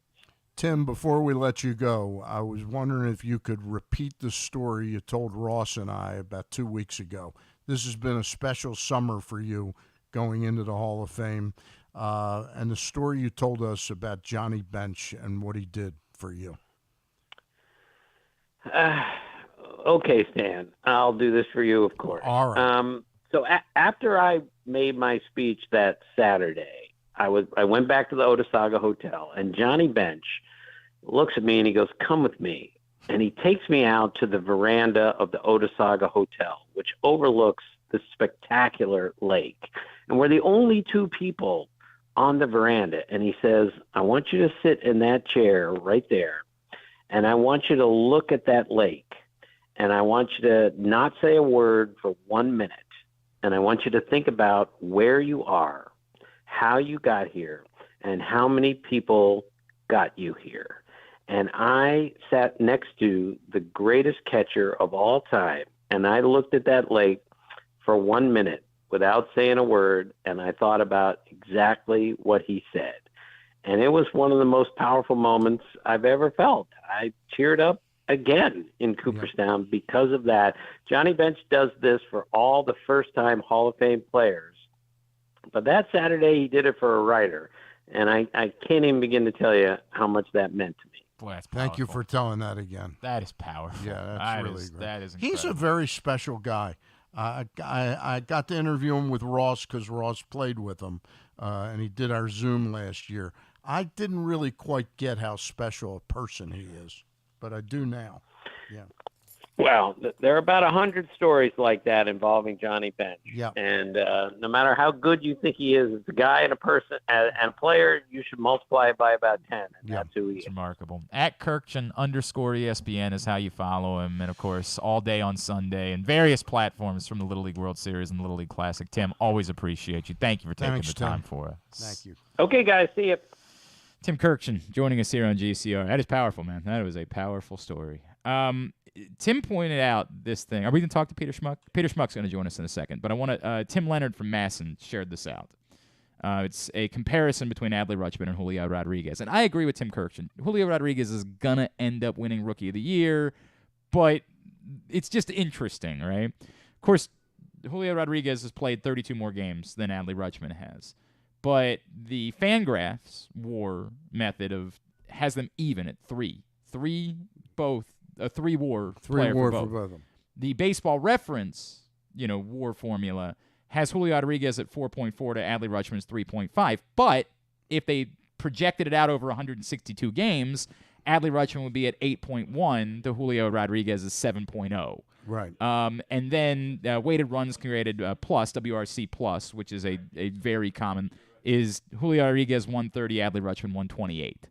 It's closer than you would think. Adley's got a better OPS. He's got, there is more of a some of the numbers purely skew to Rodriguez because he's played more games. Yep. Plain and simple, because he's played more games. The Mariners are very good. Julio Rodriguez will almost certainly be the Rookie of the Year. But the argument is better than I think a lot of people realize it is for Adley Rutschman, considering what he's done this season. I'll predict right now he will be the all-star catcher next year. All the hype that he's getting, there is no doubt. There is no doubt that's the case. All right, today's show also brought to you by Glory Days Grill. Always a great time to get over to your neighborhood Glory Days Grill. I believe Stan is so far behind because DL Hall got a point for Griffin in our second half predictions that we made that it's almost locked up that Stan's going to have to take us to Glory Days Grill here in a couple of months. That's all right, though, because when we get over there, we can try the opener, the flash fried pork belly with the Korean No. 2 sauce and the South Carolina barbecue chicken. Maybe we go now before the summer menu goes away at Glory Days Grill. Just go ahead and concede if you don't mind, and then you can take us over to Glory Days Grill. But John's out of town. Oh, that's your plan? Listen to you. GloryDaysGrill.com is the website for you to get your order in. Always a better day when you're at Glory Days Grill. Always a better day when Peter Schmuck joins us. He's retired, but you still see him writing at BaltimoreBaseball.com, That's right. where I saw him writing this morning, and he's back with us now. What's going on, Peter? It's Glenn and Stan. How are you? Well, I'm just sitting here bathed in apprehension about this weekend's series against the Red Sox, to be honest with you. Really? That's what I'm doing. Are you? Yep. It's so funny. I said something yesterday, Peter. I said, whenever the Orioles have lost a game in the second half of the season, I've had that feeling of, oh right, sorry, we know we're not supposed to be at the party. We get it. We don't belong. We'll go back. We'll It's like, finding out that you were invited to a party as a kid because their mother invited you, and it wasn't really that the kids wanted you to be there. I've felt that a few times. Are you starting to feel like it's coming apart at this point? No, not necessarily. What's bothering me, of course, is that at this late stage in the season, they haven't adjusted to competing particularly well against starting pitchers. We know that because they don't score in the first 4 or 5 innings. The first inning is their worst inning, runs wise. You've seen a couple guys for it with perfect games in the last 8 days. 4 of the last 6 games, they haven't done anything in the first 4 2/3 innings at least. And as far in as 8 1/3 or 8 innings before they got their first base runner. These are things that happen when you face good pitchers, but I challenge you to go look at the pitchers they faced, and other than Drew Rasmussen, who was absolutely dominant, he's really, really going to be one of the really good pitchers for the next several years. These were guys that shouldn't be that dominant against a team that has as many talented young guys as this team has. And that troubles me going into this weekend because the Red Sox are now, a sleeping lion. They have really been struggling, and now they finally are snapping out of it. And the Orioles catch 3 pitchers who are all pitching really well now. That the overall numbers on a couple of them aren't going to throw knock your socks off. But go look at their most recent 3 or 4 starts. All 3 of these guys are really pitching well, and so they need to get on them. They need to get on them early. And they have only done that a couple times in the last week. They need to do that more consistently, and they've dropped to 2.5 games off the wild card, and they need to stem that, and they need the Yankees to beat some of the other teams like the Yankees just haven't been doing lately. All true. Is that negative enough for you? No, but you're right. I mean, I guess, Peter, I worry that it's just not in these guys' nature. Clearly it's in Adley Rutschman's nature, right? Like clearly he's going to work. It's what he's going to do. But it's sort of the aftermath of the previous regime versus what it is that Mike Elias wants. And Mike Elias wants more guys that take pitches and work counts. And that maybe wasn't quite as much of a priority in the past. And it's maybe coming to roost a little bit at this point. I just think it's young players who want to do too much when things go well. I use Austin Hayes as a great example. You remember when Austin Hayes hit that 460-foot home run? Yeah. You remember how many times he's done anything like that since? No, not much. Something happened when he was in that hot streak that made him probably start swinging a little too hard, trying a little too hard to be that guy rather than starting to use the whole field, which he started to do yesterday. So that was promising. He hit a couple balls real well. He had a couple really good at-bats, and he's had a home run or 2 since that time. But you're seeing Cedric, who is a really good player, who just does nothing in the first inning. He just his first at bat. The leadoff guy is only the leadoff guy, certain to be the leadoff guy once. Yeah. So that would be a time when you have a 3-1 count to not go after the borderline strike on the outside corner and pull and roll over it to second base. That you got to be a leadoff guy at that point. You got to take a pitch and be able to foul a couple pitches off and make the guy miss. And that's something he does later in the game, and I don't know why he doesn't do it at the beginning of the game. And it goes for Ryan Mountcastle too. They're young and they're enthusiastic and they want to ambush guys. But when 2 guys in a row walk, you don't swing at the first pitch. I don't care where it is. You let a pitcher struggle. The guys in the first inning. Pitchers in the first inning, even great pitchers, if they're going to struggle, it's generally in the first or second inning. So you got to give them a chance. You can't have a 6-pitch inning in the first inning. They've got to make sure that's as simple as that. You can't have a 6 or 7-pitch inning in the first inning because that guarantees that good pitcher is going to be around in the 7th inning, and it also robs you of the chance for him to be feeling his way around because you're swinging at the first pitch. He's feeling his way around trying to figure out what his great pitches are on that particular game. And it's just frustrating to watch because this is a very exciting and entertaining young team, and it's going to be way better next year. And it's a really exciting time. And so today, since there aren't many people who are columnists on the Orioles anymore, I think there's only one. That I thought You're talking about me, Peter? Yeah, I'm talking about you. Yeah. And so you and Henny and me, I'm just saying. But I just thought I'd insult you too, just for fun. But and you guys do it more than I do actually. But I just thought that this is something that needs to be addressed, and I feel I probably feel as positive about this team as anybody. But at some point, and I could hear it in Brandon Hyde's voice yesterday talking about the first 2/3 of the game. He knows this is happening, and they're working on it. But the guys, it's just a mindset situation. They got to do it the first time through the order. They got to do the same thing they do the third time through the order, and they're really great in the third time through the order. Just focus on having that mindset. But it's probably just the enthusiasm. It's also especially with some of these teams are facing unfamiliar pitching. But they've done really well. And Ryan Mountcastle said something very, very intelligent yesterday when he was talking to us after the game, and that is that, and it was in response to a question I asked him about this, and that is that we've been really fortunate to hit some good bullpens, but we can't depend on hitting good bullpens in the American League East. That is something that's interesting.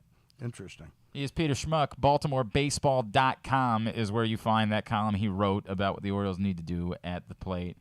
Hey, Peter, we've been having this conversation this morning. I want to run it by you. Where are you with, Jorge Mateo? And he's been so much fun to watch, but should they be committing to him as their, shortstop until Jackson Holliday's here? Or does Gunnar Henderson need to be the shortstop? Because if he's that good, he should be playing at shortstop. Just where are you at with Mateo, big picture? Well, the great thing about this right now is we get to see for the next 6 weeks whether Mateo, what he has done and adjusted to at the plate, is real.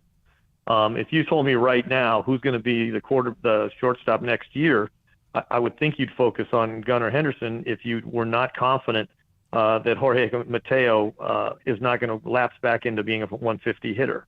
However, my own personal belief is that he has this is the first time he's played this much, and he has figured something out. And I'm watching the at-bats, not the results. And you're seeing him laying off pitches that he couldn't lay off of 2 months ago. You're seeing him, you're still seeing the aggressiveness, but which you don't want to take away from that kind of an athlete. And I have to tell you something. If this is real and he's still in development, he could be a superstar player. Because look at that defense. Look at the highlight film defense, highlight reel defense that he brings to you, and that ridiculous speed. I remember 3 weeks ago, he went from first to third, and I'd never seen a guy run that fast. I'm telling you, I've been around 41 years, buddy. I'd never seen a guy go from first to third. It was like he just streaked, and I literally went, whoa! No, I've never seen anybody. I know there's been some fast players. That's a pretty amazing. That's a pretty amazing comment, Peter. You were the first to really kind of pointed that out to me the night we were together in the press box. Last 36 starts, he's batted 125 times. He's batting .288 with 5 homers, 17 RBIs, 8 doubles, 3 triples. He's scored 23 runs as well, and he's stolen 8 bases. And his on-base percentage is .338, and his OPS is .858 over 36 games. That would work. Yeah. That over a full season, those prorated numbers, that over a full season makes him a star player. Yep. Now I think you got to get into the I think you got to probably do a little more production wise to be a superstar player, but I don't know. I mean, this guy's. There's no question that in physical talent, he's a superstar. Just pure physical talent. Now, whether he can express that the way he has for the last that period you just defined, I don't know. I'm just seeing some things when I've been forced over the last couple of years. First by a bad accident last year that put me on the couch for watching the Orioles on television for weeks and weeks. And watching and DVRing games and just watching at bats, watching these guys hit, and what the adjustments he's made. Plus, he's fixed his stance a little because he wasn't reaching the outside corner with his bat early in the season. He has made the right adjustments, but the pitchers will adjust too. And so we're going to have to see if he can sustain this for the next 6 weeks.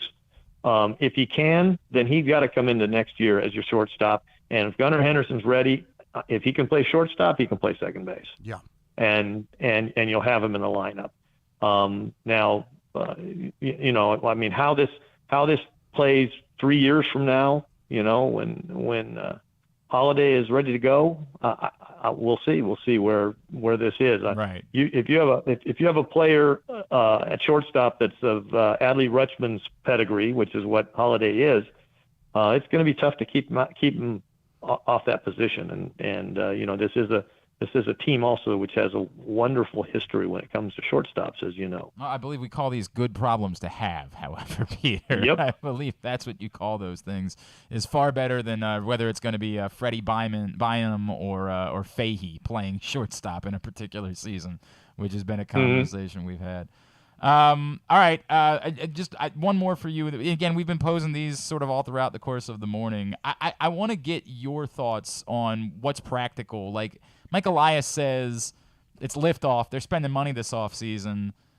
What do you think that is? Like, I don't, it's not Aaron Judge, of course. It's not Trey Turner, but we've linked Carlos Correa to the Orioles about 1 billion times. I'm not sure if he's worth that money, but I don't know if they're spending that money. What do you think it means when they say it's liftoff and we're spending money? What do you think is practical?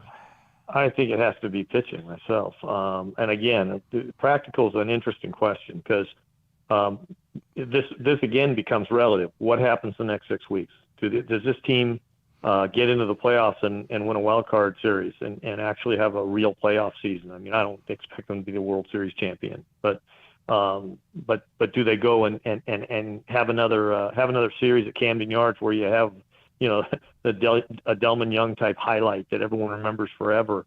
Well, that has an impact on John Angelos, and so you get to that point, and suddenly there's a couple starting pitchers or one starting pitcher, and a big time. A big time bat of some kind, and let's say that starting pitcher is going to cost $100 million. It's possible. It's possible, not likely, but you're not going to see a $300 million Steven Strasburg contract for anybody. This team will never be in that position ever, since the Nationals are where they are. Right. If they prove they can get there with what they have now, then if you could add one, you're theoretically getting John Means and Grayson Rodriguez early next year, in a perfect world, and you really, Dean Kremer looks like he's coming. I don't know how real Spencer Watkins is, but I'm sure impressed with a couple of some of his recent outings.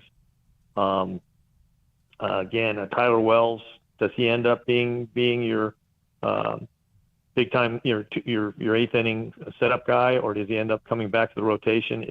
I think he comes back to the rotation if you need him there. So there's not that. It's funny. I hate to say this. There's not that much room on the roster to say, well, we could use another center fielder, we could use another shortstop. You probably could use a player, a DH first base type, quality DH first base type guy, so that you can move guys around and have some flexibility.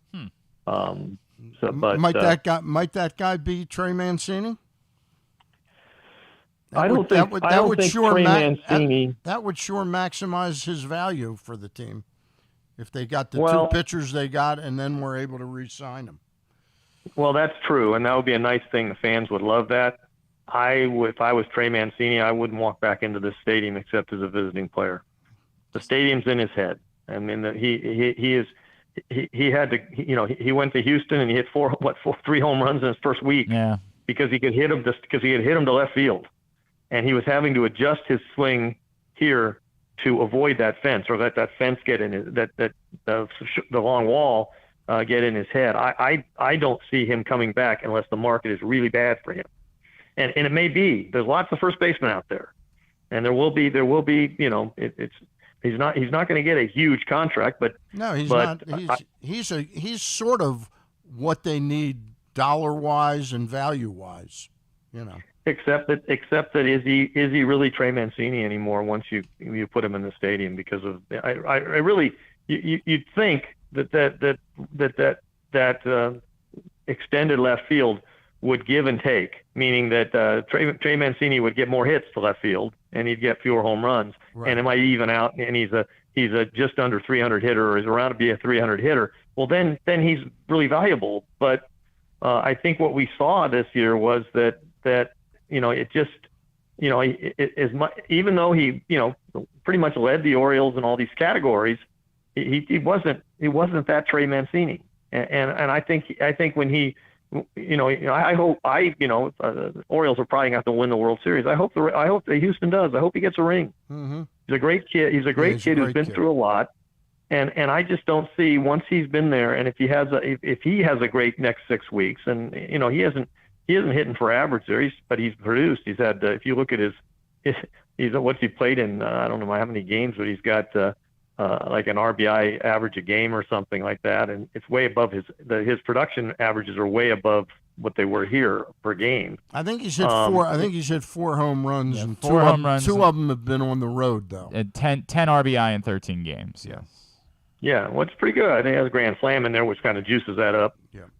But the fact was he wasn't hitting home runs here, and he was a guy who's supposed to hit 25 to 30 home runs, and he was going to end up here with what 17, 18 or whatever. Like yep. And that wasn't going to help him a lot as a free agent. And you have to ask. I mean, he's a fit for the fans. He's a fit for the media. We all love him, and he deserves that. I don't know that he's a fit for the team. Interesting. That is interesting. But are you basically saying that you can't have a right-handed power hitter? No, I'm basically saying that you can't have a right-handed power hitter who isn't Aaron Judge type, a guy with the strength to not worry that he has to. Basically, now you have that every home run to left field is the same as a home run to center field, except you don't have the benefit of the gaps to get doubles when you don't hit it that far. And that's one of the reasons why the pitching was able to be sustained with with the guys that they brought in, and I mean we've seen many Cedric Mullins run a ball down in center field, and you've seen Austin Hayes run a bunch of them down in left field that would have been home runs, and we would have a much higher ERA in the for the starting rotation and the bullpen. It was a great move for this team. I mean, making that move, I wasn't in favor of it. I don't like messing with the stadium, other than I like the batting eye bar, but for obvious reasons. But it was a great move for this team to try to compete in the AL East, because it improved their pitching automatically. There's no doubt. And it probably helps the opposing pitcher too somewhat. But when you have a thing like that's sort of like the Red Sox in reverse, having a short porch in left field, your team is more accustomed to it, so it's an advantage for you. And so the ideal bat for the Orioles in that stadium is a guy who's an alley hitter like Rutschman style hitter. It is if you're going to bring in another hitter to beef up this lineup. He is Peter Schmuck. BaltimoreBaseball.com is where you see his stuff now. Schmucker, best to your family, my friend. Always appreciate you. Thank you for taking a couple of minutes for us. Thinking about you and love you, Peter. Talk to you soon. Great to you. Same to you guys. Thanks very much. I'll talk to you soon. All right. The great Peter Schmuck with us here on GCR. We got one more break to get to, and then we're going to preview the Cardinals and wind things down. Stan the Fan is hanging out with us on a Friday. Are the St. Louis? I thought the Red Sox were coming. No. The Arizona Cardinals. Oh, the Arizona There's a football game on Sunday night. Yeah. For whatever reason in the preseason, the Ravens are traveling across the country. Totally reasonable thing to do in the preseason. We'll talk about it. My buddy Dan Manucci from Fox Sports 910 in Phoenix joins us next. Glenn Clark Radio. Visit Howard County presents the 2022 Major League Quidditch Championship, a Harry Potter-inspired, real-life, full-contact, mixed-gender, 12-team Quidditch tournament happening at Troy Park in Elkridge, August 20th through the 22nd. For tickets and more information, go to visithowardcounty.com. Maryland, be open for it. That first sip. That first bite. Start your day off right with a delicious breakfast at Royal Farms. Choose from a fantastic selection of fresh Royal Farms breakfast sandwiches and top it off with a rich hot cup of the freshest coffee in the world. At Royal Farms, breakfast is available day and night. It's the freshest breakfast in the world. Real fresh, real fast. Royal Farms. Come experience Maryland's #1 sportsbook this NFL season at the FanDuel Sportsbook at Live Casino and Hotel, the ultimate place for any sports enthusiast. Take advantage of our 24/7 kiosks, massive video screens, and watch all the action from the best seat in the house. With more money paid out than anyone around, make every moment more at the new FanDuel Sportsbook at Live Casino and Hotel in Hanover, Maryland. Please play responsibly. Gambling problem? Please call 1-800-GAMBLER or visit mdgamblinghelp.org. The 2022 baseball season is in full swing, and the future is brighter than ever for your Baltimore Orioles. I'm Paul Valley. And I'm Zach Goodman. And together we bring you the Bat Around every Saturday from 10 a.m. to noon with everything you need to know about the Orioles and baseball as a whole. From veterans like Cedric Mullins, Austin Hayes, and Ryan Mountcastle, To young stars like Adley Rutschman, Grayson Rodriguez, and DL Hall. we've got you covered for every game, every pitch, And every debut. You can watch us at youtube.com/PressBoxOnline and Facebook.com/PressBoxSports, or you can listen at PressBoxOnline.com/radio. So join us live on the Bat Around every Saturday from 10 a.m. to noon right here at PressBox Sports.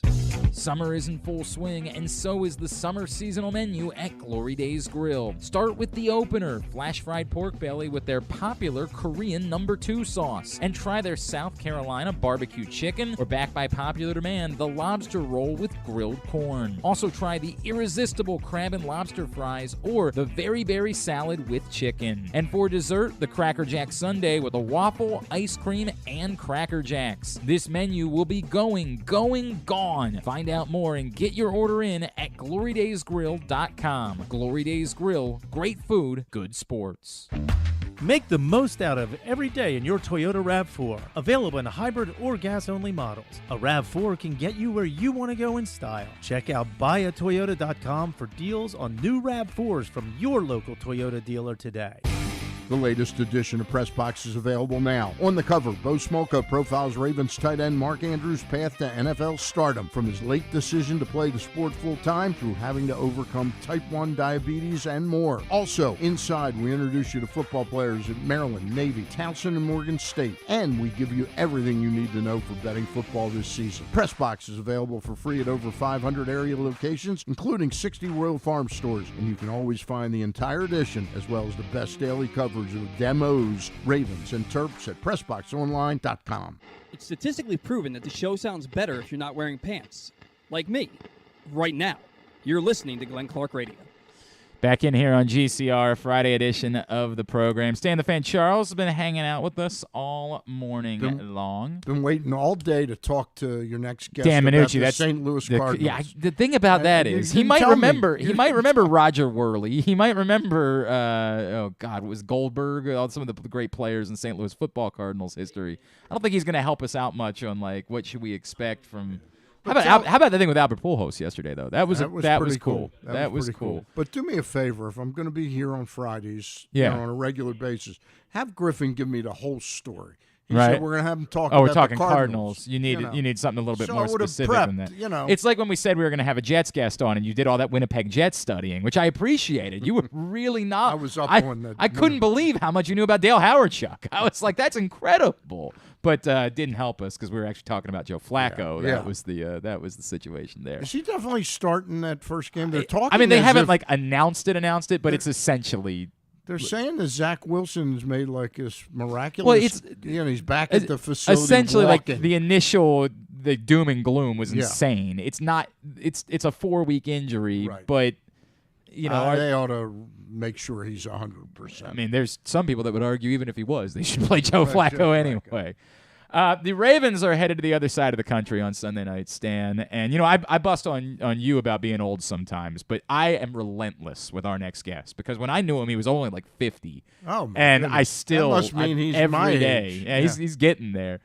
He's a friend of mine. He's a former NFL quarterback, kinda. I mean, he's definitely more than I am or you are. And he is, of course, a host on Fox Sports 910 out in Phoenix. He's my buddy Manucci, Dan Manucci, and he's with us now here on GCR. Manucci, what's up, bud? Dan, you there? I think I've got a. I'm here. You guys hear me loud? Yeah, we got you. We got you. There we go. Yeah, it might be that Kmart special blue light signal you guys got back there in Baltimore. Damn. You know? You're talking trash the week of a preseason game, Manucci? A preseason game? A preseason game? Of course, the Ravens take those very seriously. Stan, he doesn't know what a blue light special is at Kmart is. That's what I used to get our pro kids there on aisle 15. You know? I understood the dig. I am basically 40 at this point, Manucci. Like, I do know a few things. Hey, so what was the reaction out there? We were the thing that Hollywood Brown said this week was like weird because you kind of said, okay, I guess I get it, right? Like it's strange. Yeah. I don't know how I react to that, but it doesn't really matter to us because he's not here anymore. What's the reaction in Arizona to Hollywood Brown saying, I didn't feel like they needed me to win, which is such a weird thing to say as a football player? We talked about that the other day on the show, and I'm like, well, wait a second. They threw you the ball. You were a home run hitter. You had quite a few targets. Did he not get enough, goodie bags in his locker once a week? I didn't really understand that. I don't ever understand it from a receiver who has as many targets, who's looked upon to be that home run guy, who's in your lineup that can take it to the house at any particular time, guys. And for me as a ex-quarterback, it's like, dude, I think it should be, thank you, sir, I have another coming from the receivers. And as if he didn't get enough attention or – he just wasn't, I don't know, did they have a parade for him every other week? Maybe they should have. I don't know. It was really weird to hear a guy say that many targets, those many touchdowns, maybe feel like he didn't get all the accolades he needed. And so when you hear that here, he's going to be the go-to guy with D-Hop out the first 6 games. So once D-Hop comes in, maybe his targets are more limited. Are we going to see a guy that's not very appreciative once D-Hop gets back? I don't know, Glenn. It struck me very odd, too, coming from an ex-quarterback perspective of, wait a second, you were pretty involved in our passing game, and I can see him very involved with this passing game the first 6 games, even more so. But once everybody's on the field, how will that change or how will his attitude change? Dan, look, I liked Hollywood, but he also had a fair share of drops here. So that number of targets probably would have even been greater had they had the confidence that he was going to come down with the football. Yeah, Stan, you're right. I mean, and that's one of the things that I think guys always point to, well, I was open a lot. Well, okay, but, everybody's open at one time, right? Have you ever met a receiver that says he was never open? I mean, never. Even when they're double covered, they're open, right? Yep. So I think that's taking a point. And because, guys, he's really going to have to be that guy when D-Hop's out. Because you look at this receiving core, and even you guys know about James Conner coming out of the backfield. Who knew the kid could catch and run routes as well as he has? Yep. You guys saw him when you were taking on Pittsburgh. So you look at Hollywood, you look at A.J. Green, Zach Ertz, Rondale Moore. I mean, you look at that core of guys that are going to have to keep it picked up for the first 6 games. And then when D-Hop gets back into the fold, guys, this could be a pretty talented group of guys, covering just about every space on the football field. Manucci, when I was out there with you, the Cardinals were an easy target, right? Because they just weren't good and they hadn't been good. And then after I left, the Cardinals got good and went to a Super Bowl and were relevant year in and year out. This thing that happened this summer with Kyler and the contract and the homework thing, was that looked as more of a statement about Kyler Murray?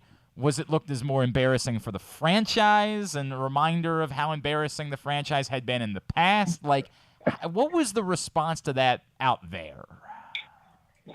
Can I?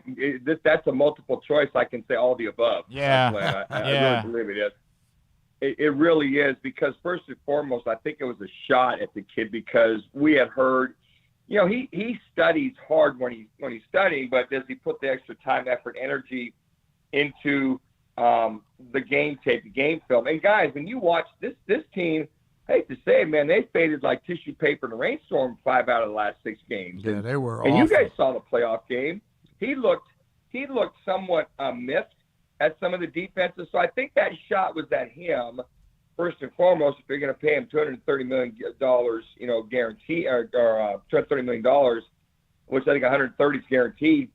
But here's the key: it's like, okay, Kyler, don't yell at us, the media and press, for reacting. You're the guy that signed the contract that had it in there, by the way. Did you miss that? And all of a sudden it becomes public by other people that read this. Oh, looks like Kyler Murray doesn't really study or do much homework. We call it homework gate, guys, to tell you the truth. And then it became such a brouhaha. The kid pops up there on a Thursday out of nowhere and, well, I always study and blah, blah, blah. Well, we hope so, Kyler. That's your job. But don't get mad at us. You're the guy that signed the damn thing. And so when they removed it, that's where that piece about the embarrassment of the organization, Glenn, one embarrassment. The number one, put it in there to basically air out his dirty laundry if he truly does the study. And number two, to pull it out when you put it in for the first place. Right. So what the hell is it? You want him dialed in? You don't want him dialed in? And I think that the kid in the corner threw a hissy fit, and the parent enabled him by pulling it out of the contract. It's very weird. It was so very weird, man. Like, the damage is already done. No, I think you said it perfectly. It ends up being a bad look on both the team and the player. Yes. 100%. Yeah. So are the Cardinals good? Like, I know this is a broad question that I'm asking, but you alluded to it. Like, they were a mess down the stretch. We all know Kyler Murray is special. We know, just how good DeAndre Hopkins is, but he's not going to be there for the first 6 games. Is this a good football team that can threaten to do something, or it was what we saw at the end of last year, kind of more of the story of what the Cardinals are? Well, it's interesting, Glenn, because remember they started off 10-2, guys. I mean, and then all of a sudden they went to hell in a handbasket. Or my mother-in-law says they went to hell in a ham basket. So I'm like, that actually sounds good. I could go for one of those. So somebody can bring us a ham basket. Yeah, exactly. Ham and cheese that. Right now. Yeah. Guys, on paper, the offensive line's good, led by Rodney Hudson. He's solid, and they got weapons. Once D-Hop comes back, guys, they got weapons. Now it's just the defense. When you got J.J. Watt, that's one in his 55th year of playing, how effective is he going to be? They got a good defense. Zaven Collins, second year. Mike linebacker, how will he respond? Isaiah Simmons, phenomenal athlete. Does he stay at outside linebacker? Does he go inside, outside? I mean, for all intents and purposes, what it seemed like to me was they really got a little caught up in their press clipping, so to speak, and they did pay attention to detail, a lot of penalties. Not a lot of turnovers, but just missed opportunities, missed throws. Then you had D-Hop got hurt. Nobody really filled in for that role. But I think a lot of that is on Cliff Kingsbury, the coach. He didn't adjust, and Vance Joseph didn't adjust with their defenses to allow teams to see them make the adjustments where the Cardinals didn't make the adjustments. So to answer your question, Glenn, I think this is a good team. Will they be a 11-6 type of team or 10-7? They could, but I think realistically, if they follow that pattern, they'll be lucky to win 6, 7, 8 games.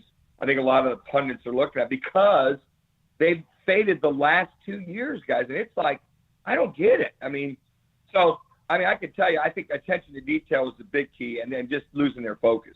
What about J.J. Watt? You mentioned him, and you kidded about his age.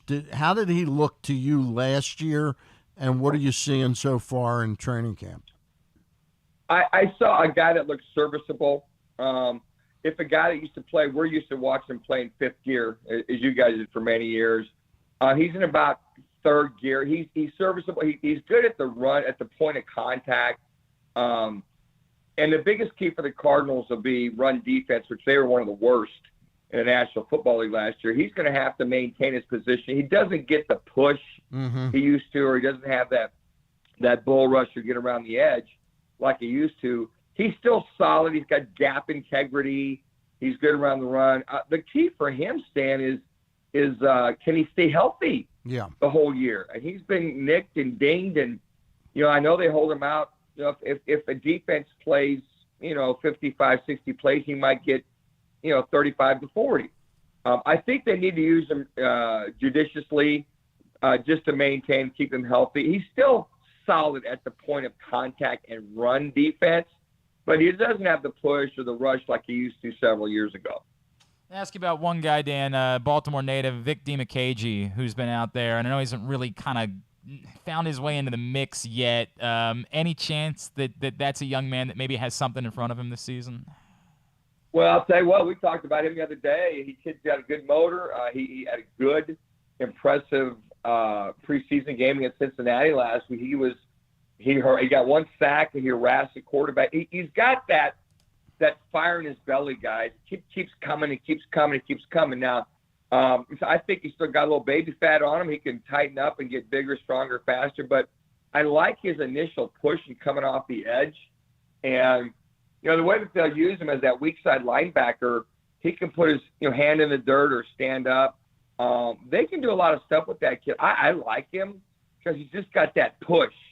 And he keeps coming and keeps coming and keeps coming. So I think he's one of those kids right now.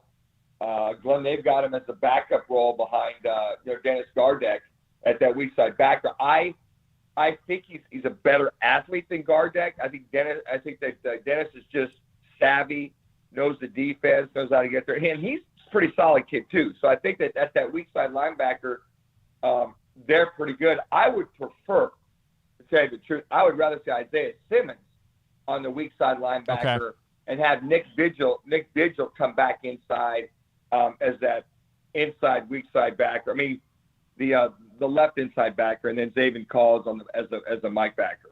Not going to be the only familiar name for Ravens fans on Sunday night. Of course, Max Williams, the former Raven, is out in Arizona still, and Trace McSorley, who obviously was in Baltimore, will be out there, among others that we'll see in Sunday night's game.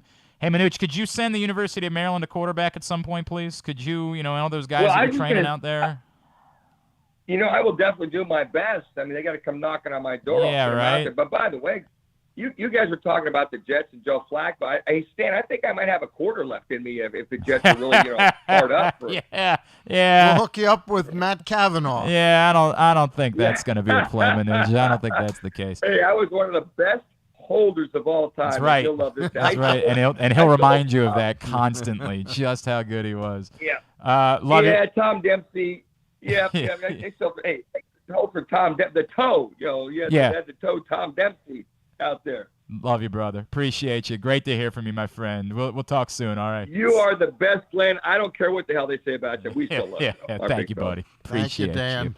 Dan Manucci, former Bills quarterback and host on Fox Sports 910 out in Phoenix. Does he take it as well as he gives it? Oh, 100%. I love being around him. And by the way, he trains all of these. So Brock Purdy was at Iowa State, who's now at the 49ers. Bryce Perkins, who was at Virginia. Is this something he has a business himself? He calls it the lab, and he trains quarterback. Literally, and for a while, it was very informal. Like, he just literally took young quarterbacks to a park in Phoenix and was like, we're going to go – middle school to high school kids, and he was having such success, and guys were accomplishing so many things that he was like, well, why wouldn't I make money doing this and rent a place that was my own place? And it's remarkable. And these guys go back and they give him all of the praise in the world and say, this dude got me to where I am. Bryce Perkins is now a Super Bowl champion, is backing up Matt Stafford this year with the Rams. So I love giving Manucci crap, but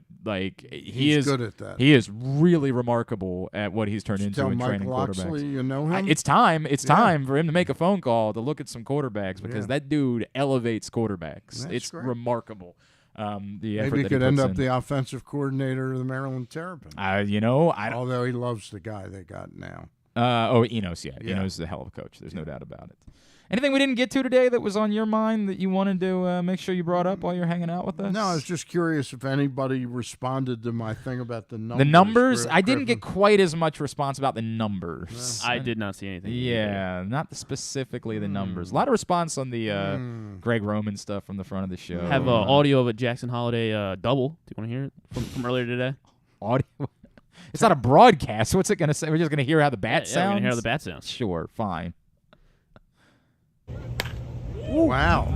Now, who is this from? Make sure we give credit to. Florida Prospect Report. Okay, thank you, Florida Wow. Prospect Report. Yes. That's Yeah. It sounds like when Jackson Holiday hits a double. I like the sound. Yeah, I do. Great I'm not gonna sound. lie. I do. What like number the sound. was he wearing? Yeah, right. That's important. Stan needs to get to the bottom of the number situation. Can you see?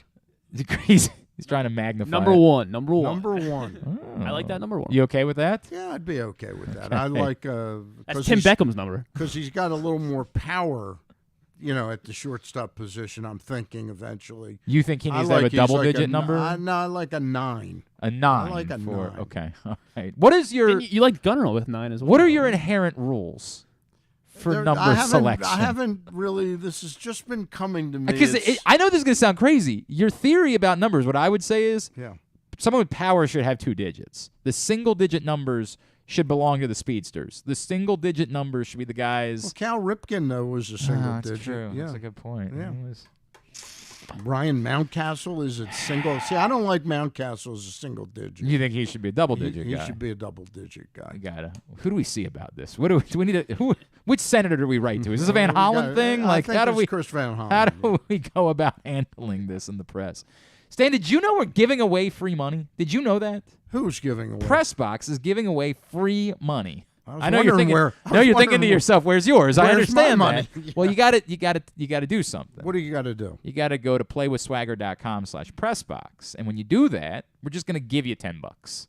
$10, it's yours. Go to playwithswagger.com/pressbox. Can I take that $10 and go to Glory Days? No, you have to play Swagger with that $10, but it's Okay. still free, and you could turn that $10 into $100, and you can take those $100 and you can go to Glory Days Grill to pay off your bet with Griffin and I at Could that I point. turn $10 into $1,000? You most certainly could, and in fact, it might. How do I do that? So here's the deal: not only are you going to get $10 free when you sign Explain up, it to me, Lucy. Not only are you going to get those $10 free when you sign up, but on top of that, we're going to match that first deposit you make up to $100. So you could get $110 worth of free money and never have to use your $100. The $100 you put in, you might pull that right back out down the road because you didn't need it because you kept winning with the $110 that we gave you to play for free. And what's this called? So Swagger. Swagger. We were talking earlier about the fact that you still can't bet on your phone or on your computer in the state of Maryland. Right. You're going to avoid Whitey Bulger because, the cops might be listening. This is very cool and very legal, as our former president liked to say. And he actually means it this time. This is player props and parlays. So right now for baseball season, you could go tonight. So I can't bet outcomes of games. Not outcomes of games. Okay, this is props. What you're doing is you're betting player. That's the way that they get around whether, Gotcha. it's a fantasy game. Gotcha. But you're not playing against anybody else. This isn't for the marks. This isn't for, the pros are trying to get you in. You're the fish, they're the shark. It's not like that. You're playing against the house. So you can pick, say, 4 player props tonight. I'll tell you what. Let's pull up. I'm going to go right now.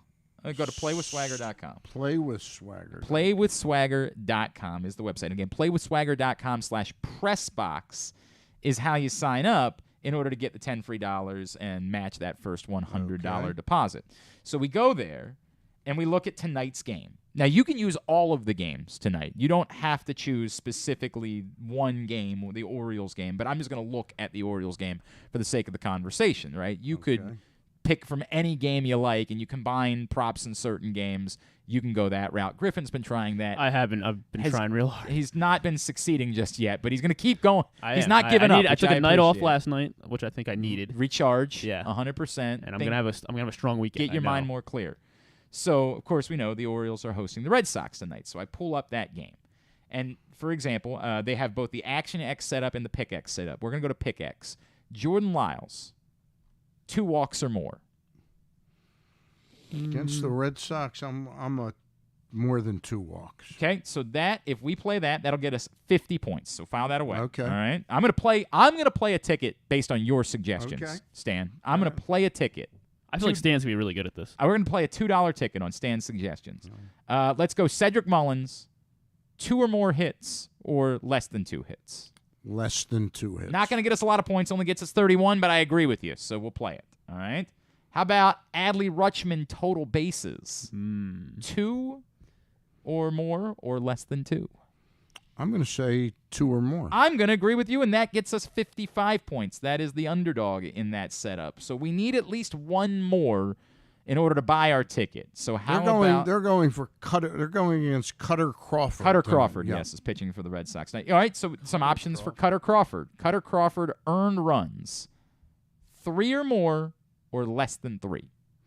As Peter Schmuck just pointed out, Orioles haven't been doing a lot against starting pitching recently. Do we have to do that one? We don't have to do that one. We let's could do go to another. We could do Cutter Crawford strikeouts. 4 strikeouts or more, or less than 4 strikeouts. I'd say four or more. That is the favorite in that scenario. Okay. 41 points. So, but winning is better than I understand. losing. So we got 177 points available to us on our ticket right now. We could play more. We could put more props on to try to win. You could go 5. We could try to win more. Let's do one more. You want to do one more? Yeah. All right, let's do one more. We another one involved the Red Sox. Another one involving the Red Sox. How about Rafael Devers? 2 hits or more, or less than 2 hits. And who's pitching tonight? It's Jordan Lyles. JD Martinez is 5 for 11 off of Lyles in Ooh, his career. what are the? Hang on, what's the JD Martinez prop? JD Martinez is 2 total bases or more, or less than 2 total bases. All 5 hits are singles, so you'll need 2 of those. 2 singles. I would say there's a decent chance he'll get more. So more you want to play 2 or more? No, let's go back to Devers. Is there another prop with Devers? Devers, the only one that's available is 2 hits or more. Or less I'm going to take 2 hits or more. All right, so that's a big favorite. That's a big underdog. So that's 65 points. It's available to us. Do you have what Devers? Devers is 4 for 11 with 2 doubles and 2 singles off of Lyles. Okay, so that's like not bad. 33. Yeah, I'm going to say that he's going to get more than. So we're going to play a $3 ticket. All right? So that $3 ticket could win us $12. All right? If we hit everything, it wins us $12. But this is the great thing about Swagger. You actually don't have to hit everything. So if I hit 4 or 5, you could win $9. Okay. If we go 4 or 5. I like the sound of that. You could. We would need the Devers one because that gets us the most points. There's math that we could at least get it. So we're going to play a $3 ticket. If we get 150 points, so if we go 3 for 5, we could get 450 back. So we could still we'd make money. We would make some money in that process. That's the cool thing about Swagger is unlike when you bet a parlay and you have to hit everything, there is some wiggle room there that based on the points that you bet for, you could just go 3 out of 5. And if you go 3 out of 5, you could still be a winner. You don't get the big prize necessarily, the $12 there on a $3 ticket. And I could up that if I played a $5 ticket, that number would go up to $20, right? Like I'm just playing a simple $3 ticket because we're having fun learning how this works. All right. So those are the inherent advantages. Don't have to win everything. It's not a true parlay bet. You just have to win enough in order to win money, and we're giving you free money. We're literally giving you money to play with Swagger. $10 free when you sign up. They'll match up to $100 when you first deposit. If I deposited $100, you get $100. Get $100. So you would end up having $210 in your account because you'd have your $100, the $100 they matched, and then the $10 you got for free for signing up. Okay. So you'd have $210 in your account if you went and deposited $100 I could right play now. all season long. And football's coming. Yeah. So you got Swagger for football too. It's actually for every sport, for all the major pro sports. It is available. And I think even like F1 and things like that, you can play. That's not my world, but soccer you can definitely play on Swagger. And again, free money. Playwithswagger.com/. Oh, they have tennis ones, Glenn. I did not realize that. Well, do you want to look at? Not right now. I don't have time right now, but we will in the future. Tidbit is brought to you today by Simply the Bets, which returns on Tuesday at 11:40 a.m. every Tuesday at 11:40 for Simply the Bets, every other Thursday at 11:40 for Weekend at Bookies. All brought to you by the FanDuel Sportsbook at Live Casino and Hotel Maryland. Felix Auger-Aliassime won last night. By the way. That's right. That was good news close. for you and your preposterous prop that you're trying to pay off. My gratuitous grouping. Oh, sorry. That's what it is. My fault. Alliteration being what it is. So Joey Crable, he let up 2 homers yesterday. That brings his total up to 6 home runs that he's allowed now on the season. So I was thinking about, what guys have let up the most home runs like in a season, specifically with the Orioles. And so Crable's let up 6. Keegan Aiken currently leads the team. He's let up 9 this season in 2022. But that's going to lead me to my question of, so since 2009, I want to know what Oriole relief pitchers have let up the most home runs in a season. 2009. Since 2009, yeah, I wanted to cut it off. Very unique. Well, just because at that point I didn't recognize the names, so I wanted to cut it off. Most home runs in a season. Okay, so right now, Aiken is at 9. So I want to know. There's 10 guys that have let up 10 plus since 2009 as a relief pitcher for the Orioles. There's how many? 10 guys. 10 guys. That have let up 10 or more home runs as a reliever. So I'm feeling like it's got to be in the last couple of years when they were just There's a good number of them. 2019. How about Jimmy Yacobonis? Jimmy Yacobonis has not let up 10 home runs as an Oriole because he didn't pitch enough innings, right? In order to be able to do it. I'm trying to the 2019. It's just fun. God, the team is so bad. It's hard to remember even who was in that bullpen. Yeah, Asher Wojciechowski. No, he was a starting pitcher. No, but I thought he was working from the bullpen for a little while. All right. God, those names out of that pen. Givens? Yep, Michael Givens let up 13. Okay. Well, second most in this span. Yeah. 13. What about Castro? Yep, Miguel Castro, also 2019, let up 10 homers. But you got a good memory. That's all I'm coming up with, though. Oh, it's only nine player list because Givens appears twice. Oh, okay. Things are going well for old Mikey Givens. Well, what did we turn him into? They traded him to Colorado for was that the Vavra deal? The Vavra Nevin. Yep. And he's now with the Mets. Right. He went from Colorado to the Cubs, and the Cubs traded him. All right, let's see. I'm trying to think. Let's think of some hints here. We Guy gotta- who we gotta move was this along. 2018 guy. He was a starter for a little bit. I guess in 2018 he started in the pen, and then 2019 I think he started. Took a no-hitter. Who's the guy that they signed that had been a fairly decent starter? It was the first year Elias signed him. He was out there, and he was just so bad. And he'd been with the Marlins. Oh God! You know who I'm talking about? Dan Straley. Yep, thank Dan you. Straley. Dan Yes, Straley. he is. Yes, he is. Straley. Dan Great Straley call. also let up 10 homers in 2019. All right. All right, then we have 2018. You're saying? Yeah, 2018 guy, and there You was a said guy it was last starter, year. There was a starter. It was a starting Guy, pitcher. we had him on the show How about earlier Mike Wright this year. Yes, Mike Wright. Yep, that's the one. Mike Wright, good call. Mike Wright let up 11 homers in 2018. Last year, Spencer Watkins? Not Spencer Watkins. Who else did we have on the show? I'm trying to think. No, that was Mike Wright. That was Mike Wright. Okay. Yeah. Mike Wright. I'm trying to think. Let me think of how I can give a hint for remember this having guy. Mike Wright I on don't the think show. Zach Lowther pitched enough. Nope, not Zach Lowther. Okay. Somebody last year. Yeah, no longer on the team. No longer on the team. Let up 15 homers, which is tied for the most by an Orioles reliever all time. Jeez, God, who was that bad? Let's see. He was with Cleveland. Oh, Plutko. Yep, Adam Plutko. Adam God, 15 homers great. in 2021. Wow. God, the first month, 3 weeks of the season, I thought he was like the greatest pickup that they had. That's how the bar was so low. correct. And then he went higher. I mean, he went All right. way over. All right, now I have 4 guys from All right, 2009 to we 2013. got to wrap up. You guys just All right, tell Tommy me. Hunter let up 11 in Probably 2013. could have gotten that. Brian actually. Bass, 11 in We 2009. could have been here all day without me. Jason naming Brian Birkin Bass. let up 10 in 2011, and Alfredo Simone, 10 homers in I 2010. don't remember him.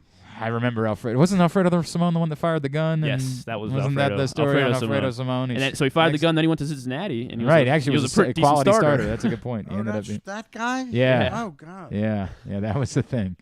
All right, Tubular brought to you by the FanDuel Sportsbook at Live Casino and Hotel. That's where you want to be tomorrow night for UFC 278. Reserve your spot right now by emailing events@sportssocialmd.com. Orioles, Red Sox throughout the weekend. As we just mentioned, Jordan Lyles on the mound tonight against Cutter Crawford, 7 o'clock on Masson. Tomorrow, 4 o'clock on Masson, Michael Wacha and Kyle Bradish. And Sunday night on ESPN, it's Nick Pivetta and Dean Kramer. That's at 7 o'clock. Ravens, Cardinals, Sunday night at 8. It's on Fox. It's a national game because who doesn't want to see the big Anthony Brown, Trace McSorley showdown? I'm imagining it'll pull huge numbers in Boise. As we mentioned, UFC 278. Everything else, go to GlennClarkRadio.com. Don't Find forget it the there. CFL tonight on ESPN Plus. That's not a concern of mine, but well I as get part why of- it matters to you. Anything non-sports-wise that stands out? Standouts, not a whole lot. New show called Echoes on Netflix could be interesting. New show on Apple TV called Bad Sisters. That one also looks kind of interesting, like these thriller series that they're trying to put together. The rehearsal finale, Nathan Fielder's show on HBO. Oh, right, yeah. Is tonight, and then the big thing is HBO House of Dragons, the Game of Thrones. The prequel, right? Yeah, I guess so. Yeah. Not into. I was not a Game of Thrones guy either. Neither was I. Yeah, honestly. but so that is 9 o'clock on Sam, Sunday did you nights. watch? Were you on the final season of Better Call Saul? Did you? No. I watched parts of it. It was entertaining. It just didn't capture me. It plotted. I mean, it definitely it was plotting. There's no but it was. I love Bob Odenkirk. He's unbelievable. You know they're doing a Nobody Part 2. I'm really excited With about Odenkirk? that. Yeah, He was great. He was wonderful. I mean, everything about it was wonderful. Christopher Lloyd was wonderful. I am really excited about Nobody Part 2. Did it make a lot? It must have made a lot of money. It was like the only movie that still came out during the pandemic, and so I don't know. Like it made money in the theaters, but apparently everybody watched because there was just nothing else to watch. And as it turns out, it was really entertaining. It was a really fun movie. I really enjoyed that. All right, Stan. Did you ever watch Troppo? No, I remember you telling me about Troppo. I gotta watch. I do have to watch an Australian Troppo. Yeah, series. I gotta watch that. Do you have Hulu? I do have Hulu. Have you watched Mr. In Between? No. The best, maybe the best Really? show of all time. Really, Mr. In Between. Yep. All right. I'll give it a look. Did you watch the Manti Te'o thing? The who? The Netflix did a Manti Te'o documentary. Did you No. want? It is fascinating. I would take a look at it. Okay. It's real. It's 2 parts. It's not. What's the name of it? Untold. It's a series they do about sports stories. Okay. I think they're doing a Tim Donaghy one later this season. But Manti Te'o was directly involved, as was the Catfisher was directly involved with this. It's a 2-part thing. It is fascinating. I mean, it is very compelling. I'd encourage you to take a look at it. All right, at Stan the Fan on Twitter. Monday, Pat, you and 6 o'clock, Ross Grimsley and I, and we'll figure something out. No doubt. And, of course, Power Rankings on Monday as well at PressBoxOnline.com. Yep. Go get the new print issue, and you'll be on tomorrow morning with Paul and Zach on the Bat Around. Thanks for reminding me. Right. That's tomorrow morning, 10 to noon. Paul and Zach on the Bat Around. Thanks today to Peter Schmuck. You got to stay. Boy, he was really ready to leave you hanging there. He was really ready to just let you linger for an hour. Didn't see it. It was my fault, though. Thanks to Peter Schmuck. Thanks to Tim Kurkjian. Thanks to Dan Manucci. We'll get all up in the greatest hits section of the tab at GlennClarkRadio.com. We'll be back on Monday. Jeremy Conn will join us. Stuff and things. Reed and I Sunday from 1 to 4 on 105.7 The Fan. Have a great weekend. Oh, thanks to all of our great sponsors and partners, everybody at PressBox, as well as Glory Days Grill, Royal Farms, Costas Inn, Great 8's Memorabilia, FanDuel Sportsbook at Live Casino and Hotel. Visit Howard County, the Baltimore Orioles, your local Toyota dealer, buyatoyota.com. Thanks to Griffin at Griffin_Bass. Thanks to Ryan at RexSpecs Ryan. Follow us Twitter, Instagram, and TikTok at Glenn Clark Radio. Have a great weekend. Go Birds. Duke sucks. Ohio State sucks too.